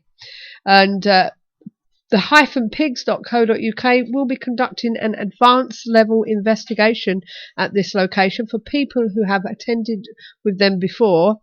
If you haven't booked with us before, you are still welcome to book your place and enjoy a night of advanced level ghost investigation.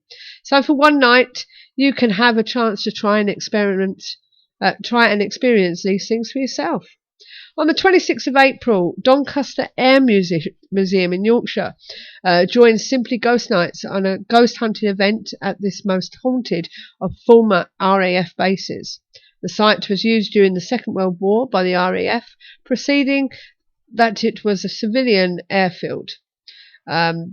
What is now realised about this site is that there are reportedly numerous incidents of paranormal activity recorded in and around the many buildings. So come along and investigate sorry, because they're talking, they've put me off. Come along and investigate which restless souls still inhabit this former RAF base, which spirits walk the corridors of the buildings and stroll around the site.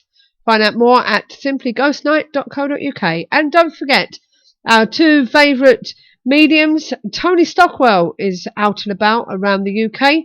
Find out where he's visiting at tonystockwell.com. And the 2004 Enlightenment Tour with Derek Acora. Check his dates out at derekacora.com. So check out the one-stop paranormal directory for more investigations and events available now. Paranormaleventsforyou.com also offers Banner advertising for only £10 per year. See our website for more details. ParanormalEventsForYou.com, your one-stop paranormal directory. Yeah, welcome back. That was the events up until the end of April. Welcome back, Steve. Hello. Okay, I'm just waiting for Jim to come on Skype so I can give him a call in a moment. And hopefully we can talk to him.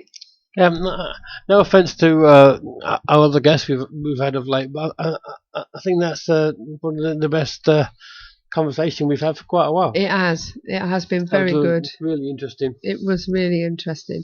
The fact that people come on and, we have talked to people about this sort of thing before, but that was, we hear about stories and stuff like this, but that was fascinating. Yeah.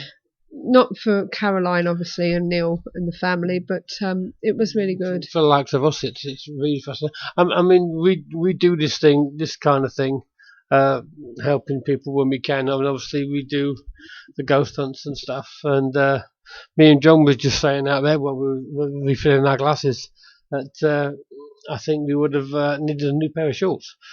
Yes, some definitely. of the things that were going on. So let me just see what's happened here. Evening.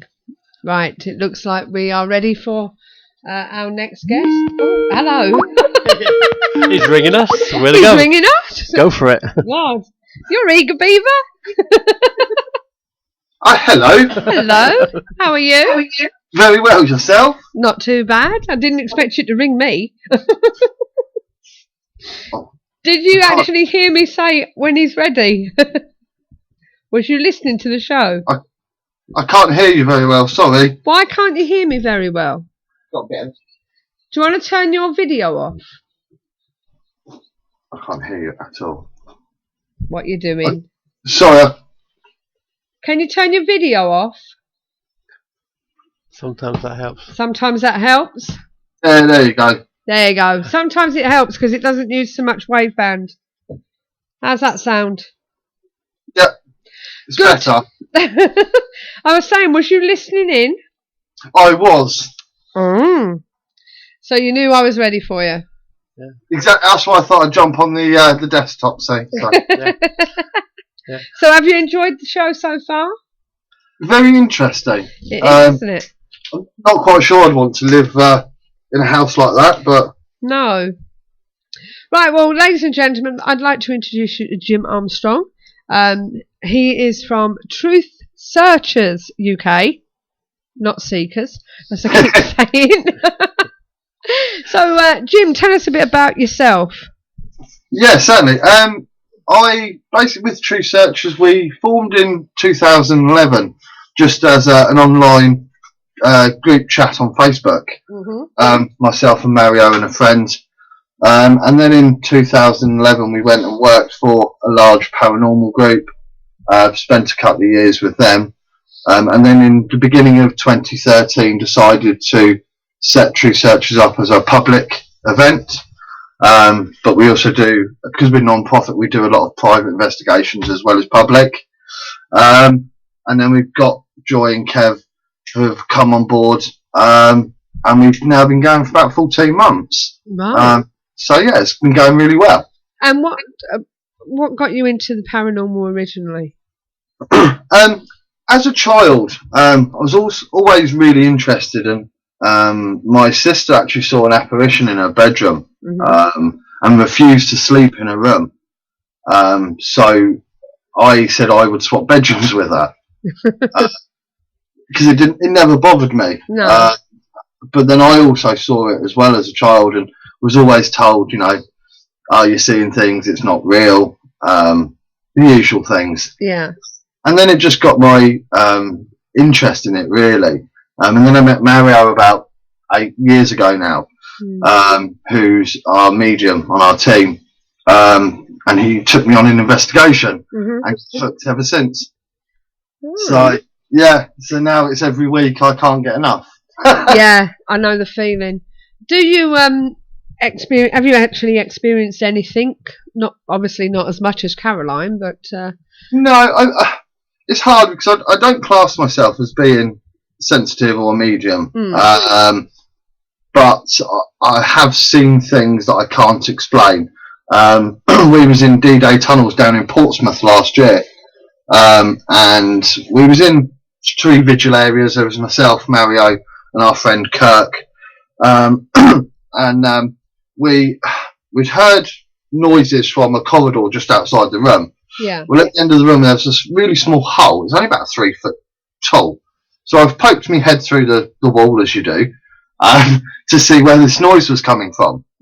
Happened to see a guy stood at the end of this corridor, and thought it was one of the other team members. I thought it was one of the guests who had wandered off. So I'd radioed through to the other guys and said, has any of your guests disappeared? And they went, no, we're all together. And I described this gentleman, and in the break, I literally walked up and down the hub room trying to find this guy, and I couldn't find him. So that was really confusing for me, because I don't generally pick up on that much. So for me, that was really interesting. Just because I'm more into sort of history and genealogy. Yeah. So for me, it's what Mario and Joy, who's sensitive, who's part of our team, it's what those guys pick up and our guests. I like to then go away and do the researching of it. So that's sort of where I am with it, where it's not so much sensing it myself. So whereabouts are you based then, Jim? Myself and Mario are based just outside Brighton, down in East Sussex. And then we've got a couple of colleagues down in Kent.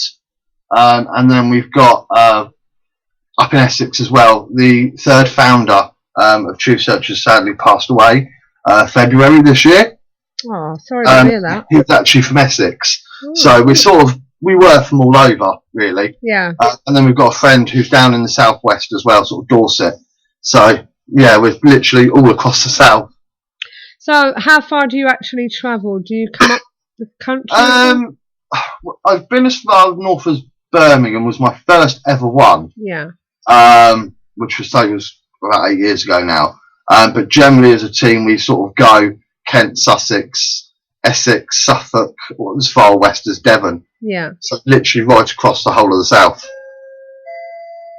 So yeah, we've been to some very interesting locations. I mean, at the moment we're doing an ongoing investigation in Kent at a place called Slough Fort. You can actually look it on Kent Online newspaper. They posted a video up last year, and they asked for help because they were experiencing some strange activity. Basically, it's now a stables. It's like a petting zoo, but they've had English heritage in, and they've been digging out the tunnel systems underneath the fort, and the fort was basically covered for about 60 years. So yeah, we went down last year, and some of the activity we got there was absolutely amazing. It was the best ever for a first ever investigation. Can I just ask you a question?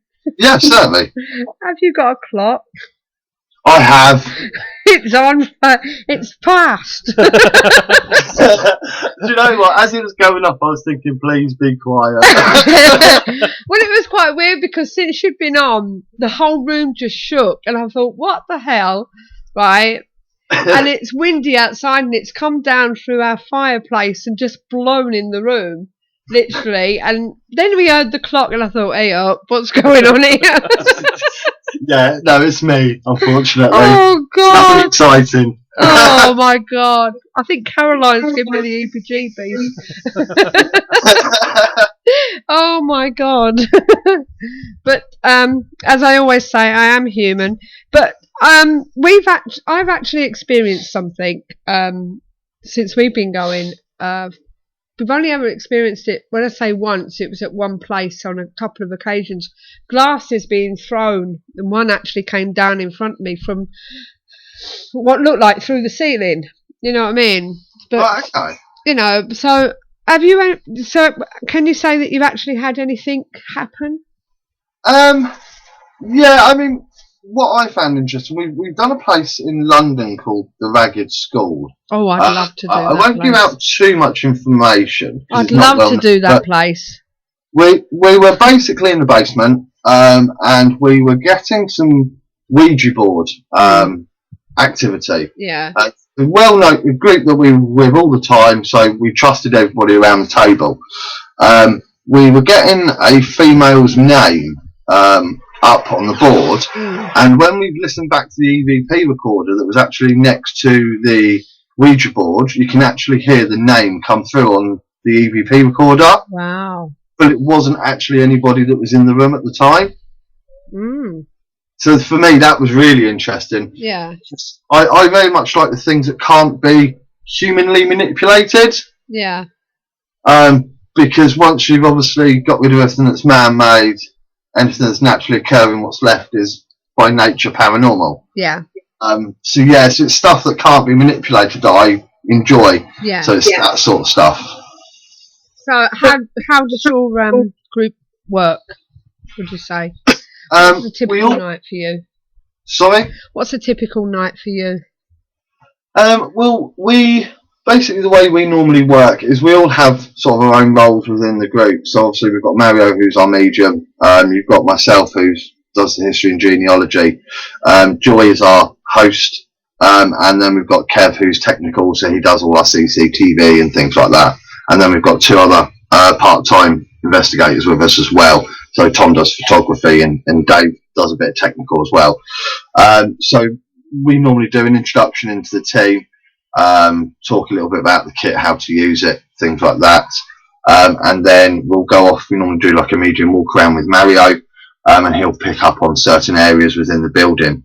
And then the more active areas that Mario feels would work quite well in the evening, we then break down individuals, depending on obviously the amount of people.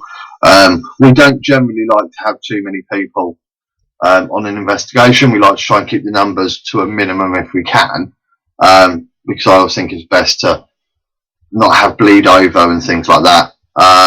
So we'll do a couple of vigils, and then we always let the guys have a bit of free time at the end. And we generally do a mass experiment before we go home as well. So that's generally how our evenings go. Myself and Joy always work together, and then Kev and Mario tend to run another team as well, which seems to work quite well. Yeah, right, okay. And where's the best place you've been to? Oh, I think it's hard, but for activity-wise, it's got to be Slough Fort down in Medway. And so it's only because last year was the first time we ever went there. Where again? Sorry. Slough Fort. It's in All Hallows down in Rochester. In Medway. Right, yeah. So they had a big thing in the newspaper last year. They had a video where they've been digging out the fort. So we went down for the evening. It was the first ever investigation, so we wasn't really expecting a lot, if I'm honest. Thinking, first time it's going to be quite flat. Surprisingly, it wasn't. It was very active. And in one corner of the fort, there's two staircases, and on one side we put beam breakers, one at the top of the stairs, one at the bottom of the stairs. Yeah. And we were doing vigil on the other side of the fort because it was literally just the team there for the evening. And the beam breaker started going off. Wow. So we've gone over, reset them. But this happened about 2 or 3 times through the evening. And then the final time we were over in the hub room. And we'd gone outside for a cigarette. And we could actually hear the beam breakers going off inside the fort. But there was nobody in there. Yeah. And when we've gone back in, the left-hand beam breaker had actually turned 180 degrees. Wow. So instead of the lasers facing each other, one was actually facing the wall. What? And there was no way to explain it at all. So for me, that was really interesting. Because generally, when a place is first investigated, you don't always get a huge amount of activity. You have to go back a few times. Yeah. But because it was the first ever team that had been in there, we thought it would be really quiet, and surprisingly it wasn't. And we've been back 3 times since, and it's always been very active. So I think Slough Fort, again, Coal House Fort up in Essex I like. Ragged Skull, there's so many. Yeah. But they're all for different reasons as well though. Yeah. And where's the worst place you've been to? Worst, Not a lot of people tell us the worst place. Activity. Do what, Jim? Leading question. Hello? Can you hear me? Yeah, I think I lost you. Did you mean worse as in not a lot of activity or just in general? In general. I would probably say the worst has probably got to be Hellfire Caves. Right, okay. Just personally, I just didn't feel the evening. We went there a couple of times, but I don't know, there was just something about it. To be honest. One place I would love to go back and do though is Bolbrook Castle down in Hartfield in Sussex. Right. So unfortunately it's been sold, or it's in the process of being sold. So I would love to try and get back in there next year if we could, because that is an amazing location and all the team love it as well. Yeah. So it's always been very active. So how many people do you have on your investigations? Depending on the size of the venue, but generally maximum about 24. Yeah. If it's a nice large venue, then if we can have 3 groups of 8, I think it's an ideal number. Because I think otherwise too many more, it just gets hard to do vigils. Yeah. With people shuffling, moving around and things like that. I mean, we did Cheam last night up in Surrey, and we had about 14 there, and that was an ideal amount of people for the investigation. Is that one group that you had, or 2 groups? We put that into 2 groups. Yeah. Because it's a hard one because Cheam is, I think I said to you earlier, is in the process of being sold. Right. So it's privately owned, but they're in the process of moving out, and they've been allowing investigations for a while in there. So we've got the use of 3 floors, so that's why we had just the 2 groups, just to make sure there wasn't any sort of bleed over and things like that.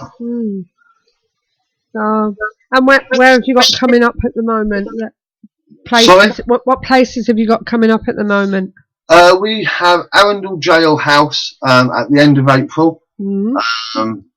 I think that's an all-nighter. So what we'll be doing is a light evening meal, an investigation, and then sleeping in the cells afterwards. And then a nice breakfast before we leave. Right. So we'll actually be sleeping there for the night. Yeah.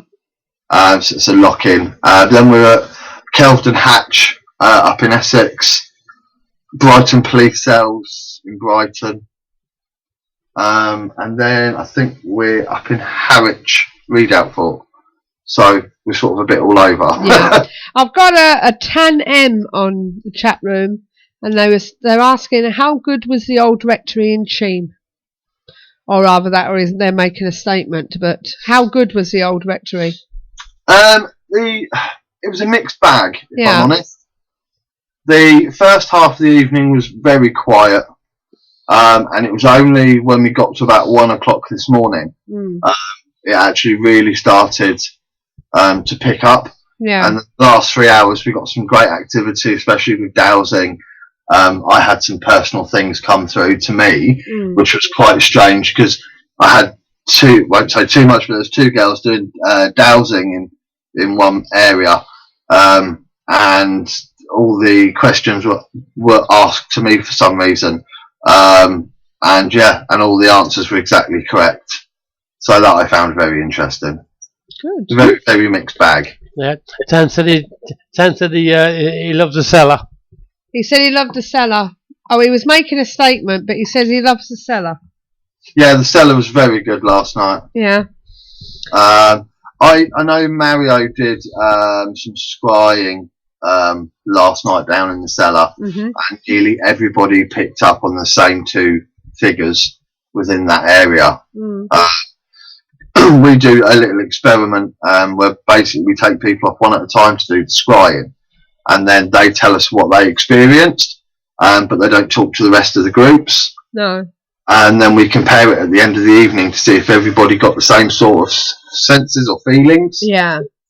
And it turned out that I think it was about 12 or 13 of them did it, and they all pretty much picked up on the same two people, same likeness and everything. So that again is really interesting. Good. So obviously everything's going well for your group at the moment. Would you say? Yeah. And where do you see paranormal groups going? Do you have any theory on that? Well, at the moment there's a group being created called Paranormal Unity. It's on Facebook if you haven't seen it yet. I've heard of it. And basically there's myself, there's Mario, there's Colin from Spirit Explorers, Julie from Wasps, and a couple of other paranormal groups. And we're basically trying to set up almost like a Paranormal Unity page. Bit like mine. Sorry? Bit like mine. Yeah, just because we were talking a while ago, and you know, obviously over the last few years, there's been certain people that have been caught doing naughties and things like that on investigations, and you know, I always feel that it gives all of us a bad name. Mm-hmm. So obviously, we wanted to try and do something. Yeah. That we could all work together to obviously make it bigger and better. Hey, I wasn't knocking, my love. Everyone's got to do it somewhere, you know what I mean? Yeah, I think, can't just have pockets of it all over the place. Yeah, and I think that's what it is, you know, because you do have the odd people that do naughties, and it just makes us all look sort of bad, and you know, people are very sceptical anyway of the paranormal. You know, people will see pictures or videos or hear stories and instantly go, yeah, it's all a load of rubbish, and because people just don't believe in it. No. So that when things like people faking it or doing things like that come out, makes people even less likely to believe. This is it.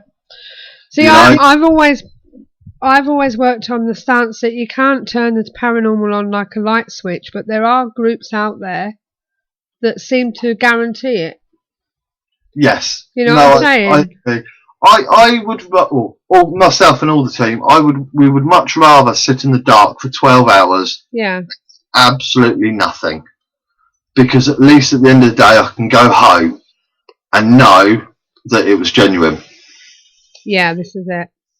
You know, whereas we had guests with us last year, we did the Spike Workhouse over in Guildford, and we was talking to a couple of guests in the evening, and they actually said to us that they hadn't been for a few years, and they used to go with other companies, you know, and they've been with groups that have gone, oh yeah, you know, every knock, every bang, every thump is paranormal, because they feel as though they've got to let you go away believing something has happened, whereas I would much rather people make up their own mind rather than trying to go, that was something.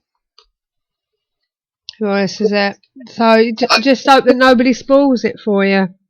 Yeah, I think it's always, you know, as long as we do what we do, you know, I'd like to think we do it well as a team. Well, this is it. You know, as I say, Andy said the same thing about your Paranormal Unity thing.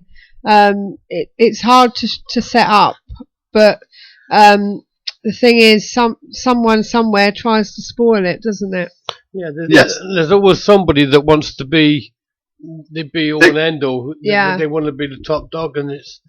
Oh, I agree. Any kind of unity, that's not what it's about. You need to be getting in there, swapping information, and just helping each other, really. Well, this is it. That's what we've tried, you know, to sort of. If people shared their evidence, then it also collaborates it for everybody else. You know what I mean? Great. And then, but most people, they want to keep it to themselves. We found that the paranormals ended up being like a secret society. You know what I mean? It's mine. I'm doing this. Nobody's going to know about it. You know. Yeah, I mean, it's like this evening. Actually, I had someone message me on Facebook because they're actually going to Cheam next Saturday with another group. Yeah. And she said to me, "Oh, you know, could you tell me what sort of happened last night and stuff? Did you have a good night?" And I said, "Yeah." I said it was, you know, quiet at the beginning and good in the evening. I said, "Let me know next week once you've been, and it'd be good to compare notes. Yeah. And see what you guys picked up to what we've picked up." This is it. I do tend to think, though, you know, going back to what you're saying, people tend to want fame and fortune with the paranormal. Yeah. Rather than doing it for what it really is. Which is a shame. Yeah. So Mario's been saying on here that you're making it an association. Anyone who wants in, sign a code of conduct, and you've got over 90 groups involved so far. Yeah, we're trying to get as many groups available to join us. You know, I just think it'd be a great thing for all of us to do, especially, you know, some of us smaller groups as well. You know, I think we're all on the same playing field, so why not work together? Yeah, well, this is it. But it's getting them to do it. There are a handful out there that will do it. It's just trying to get them to, you know, to open up. Some people have been bitten before as well. Yeah, they've been bitten, and unfortunately, it sticks with people that you try and help, and then you get kicked in the teeth. Yeah, this is it. Yeah, I mean, we have some groups down here that are, you know, they're small private groups, and we go out together all the time. Yeah. We've actually been running a charity event this year for some friends of ours, raising money for a local children's charity, and they're part of a group up in sort of South London. So you know, for us, obviously we don't have to do it, but why not? You know, we're all in it for the same thing. Yeah. So let's do something to raise money for a great charity and all work together. Yeah. Yeah, I agree. I mean, there's a few of us up here that are more willing than others, and we quite often get an email, can you help us out this week because we're short-handed or something, and vice versa, you know, get people helping each other. Yeah, and I think it's the best way to be. Yeah. Personally, Definitely. you know, we're a friendly bunch down here as well, and you know, if we can help out where we can, we will, and that's, you know, what our motto's always been. Which is what? Just to, I think, just to find the truth and be honest about what we find. Yeah. Hence, truth searchers. Yes. You know, it's like I say, I'd rather sit in the dark for 12 hours and get nothing than to kid myself that something is really there. Which is why we have this ongoing investigation with Slough for the next 2 years. Yeah. Because when we went down to see them, you know, we said to them after one investigation, we're not going to turn around and say to you, yes, your fort is haunted with spirit. Yeah. You know, it's not as clear cut as that. You know, it has to be an ongoing thing, and then you review all the evidence at the end. Yeah, yeah. Well, thanks for coming on, Jim.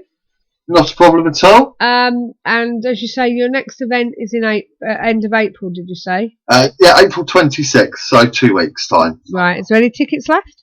There's actually 2. Oh, right. And where are you going after that? So get in there we'll be in Kelvedon Hatch. In May the 24th, I think. Right, okay, and you've got some tickets left for that one? We do, yes, yeah. Right. And where can they find out more about you? That'll be on our website, which is truthsearchersuk.org. And all our tickets now on there. Okay, and everything about the group as well. And if anybody wants to contact us, we're also on Facebook, Truth Searchers UK. Okay. Well, thanks very much, Jim, and I'll speak to you around the World Wide Web somewhere along the line. And, excellent. Thank you very much. Take care. And good luck with everything you're trying to do. Yeah, good luck with everything you're trying to do. Thank you, guys. You take care of yourselves. See you later. Okay. Thanks now. Bye. Bye. Bye. Well, that's Jim Armstrong there, and the guys in the chat room doing what they can to help Paranormal Unity and bringing the paranormal to the public by allowing them to go on to investigations with them. And we'd like to thank Jim for coming on the show and telling us about his group, and Mario and Tan and everybody else that's in the Kevin. team. And Kevin. Kev the Rev, apparently. So yeah, we'd like to know more about these paranormal groups, what they're doing out there, don't we? Yeah, I mean, And like you said, unity is a great thing if you can make it work. It's just that so many people tend to bugger it up for everybody else because they want to be the be all and end all. Paranormal, from a group's point of view, is never gonna really work and go forward until we can start sharing information. No, this is it. This is the thing. Start sharing reports and actually getting together and say, yeah, we got that, you got that. We can link all this together, and that's when it's going to start moving forward. And it won't until then. Yeah, and brings me on to what's happening next week. To be honest with you. Yeah, I mean, Andy just made a point on there that the line between private groups and events companies is getting really blurred. Yeah, this is it. Well, next week, what's coming on the show? Yeah, private teams will share and companies won't. Yeah, true. Basically, we've got some people coming on the show next week. We've got another group coming on called Haunted Worlds. They're coming on to talk to us. They've been going since 2000, and they're based around the northwest as well. So they're going to be coming on the show. So we'll find out more about them. But our main guest of the evening is somebody who's in the chat room at this particular moment. Or he was there. I'm assuming he's still there. Mr. George. Mr. George. Hold on, I've lost my write-up. Where have I put it? Which really follows on to what we've just been talking about. George Stadolski, I hope I pronounced that right. It will be on the show next week from Parascience Journal. It's a weekly internet radio show, like us, that is focusing on the scientific method used in paranormal investigations. Yeah. George will be talking about his opinions about the concept of para-unity and what it has become amongst other things. Okay, yeah. So that's from an American's point of view, because obviously he's in America, and we're going to find about the paranormal unity over there and how they work. And George will be probably in the chat room as well. So we're going to talk about that. I think he was saying when we spoke to him on Skype that a lot of people shout paranormal unity until it doesn't suit their purpose. Yeah, this is it. So, but we'll see what he's got to say about the American way. Yes. When it comes to paranormal investigations and such, we'll be looking forward to that. Yeah, it would be interesting on to talk about some of the technical stuff as well. Steve's playing with something. He always does it and drops something and then makes me jump. So don't forget, if you would like to be on the show, then email us at admin@ktpf.co.uk. We are always open to discuss any specific areas of this genre, including ghosts, monsters, psychic phenomena, and other supernatural and unexplained mysteries. We'd love to know more about you, your team, and how long you have been interested in the paranormal. Okay, and we also like you to interact with us, not only in the chat room, but also online on the Skype and on the phone if you're local. Okay, and don't forget, you've got Caroline Mitchell's website. She's got some EVPs, more EVPs on there, and she's got some blogs on there and everything, so you can find out a bit more. And you can contact her and ask her any questions. Tam has said he's seen good and bad examples of both. The worst was a very high-profile location that no other group can get, ruined for everyone by fakery and suggestion. Yes, I can understand that. It's a shame when that kind of thing happens. Yes. And you're welcome, Bill. I did try typing it, but for some reason it hasn't come up. Well, this is it. So yes, and we're going to be at. Andy couldn't make it tonight because he's busy doing his reports or something, ready for school tomorrow. So I'm sure when he's sorted his life out, he'll be back on and tell us about Coal House Fault as he planned. And yes, Bill, I'm glad you enjoyed the show. But don't forget, we do like to hear from you as well. You know, maybe give us a call and ask questions yourself. Or don't forget, you can connect with us on Skype at ktpf.paranormalshow, so that you're there ready if you need to ask a question. So until next week, all that's you know, we hope you enjoyed the show and look forward to having your company again next Sunday, Easter Sunday, on www.ktpf.co.uk. This is where it's at. Yeah. Can I just add there that Caroline's come on and said that they are very happy to share, and they'll be putting more EVPs and stuff up on the site as soon as they can. That's brilliant. So, and hopefully they'll keep us posted as well of what's happening. And he says, I have some fantastic audio analysis software, so he can help with that. And maybe he can let us know what it is, and we can probably get it ourselves. Yeah, he's gonna with that be about to try and clean up some of Caroline's stuff and come up a bit clearer. Yeah. So as I say, it would be great, wouldn't it, to find a resolution for Caroline and her family as well. So until next time, good luck with everyone. Have a great week, especially to Caroline and her family. And a happy Easter for next week. I will be saying it again. Until then, all that's left to say is... keep the paranormal friendly, guys. Thank you and good night. See you all next week. Good night. To see in the night, to measure the spike, to see how cold it's been. I buy my kit so I won't forget the ghosties that I have seen. The Paranormal Intelligence Gathering Services Ghost Store. So visit www.the-pigs.co.uk/ghost store.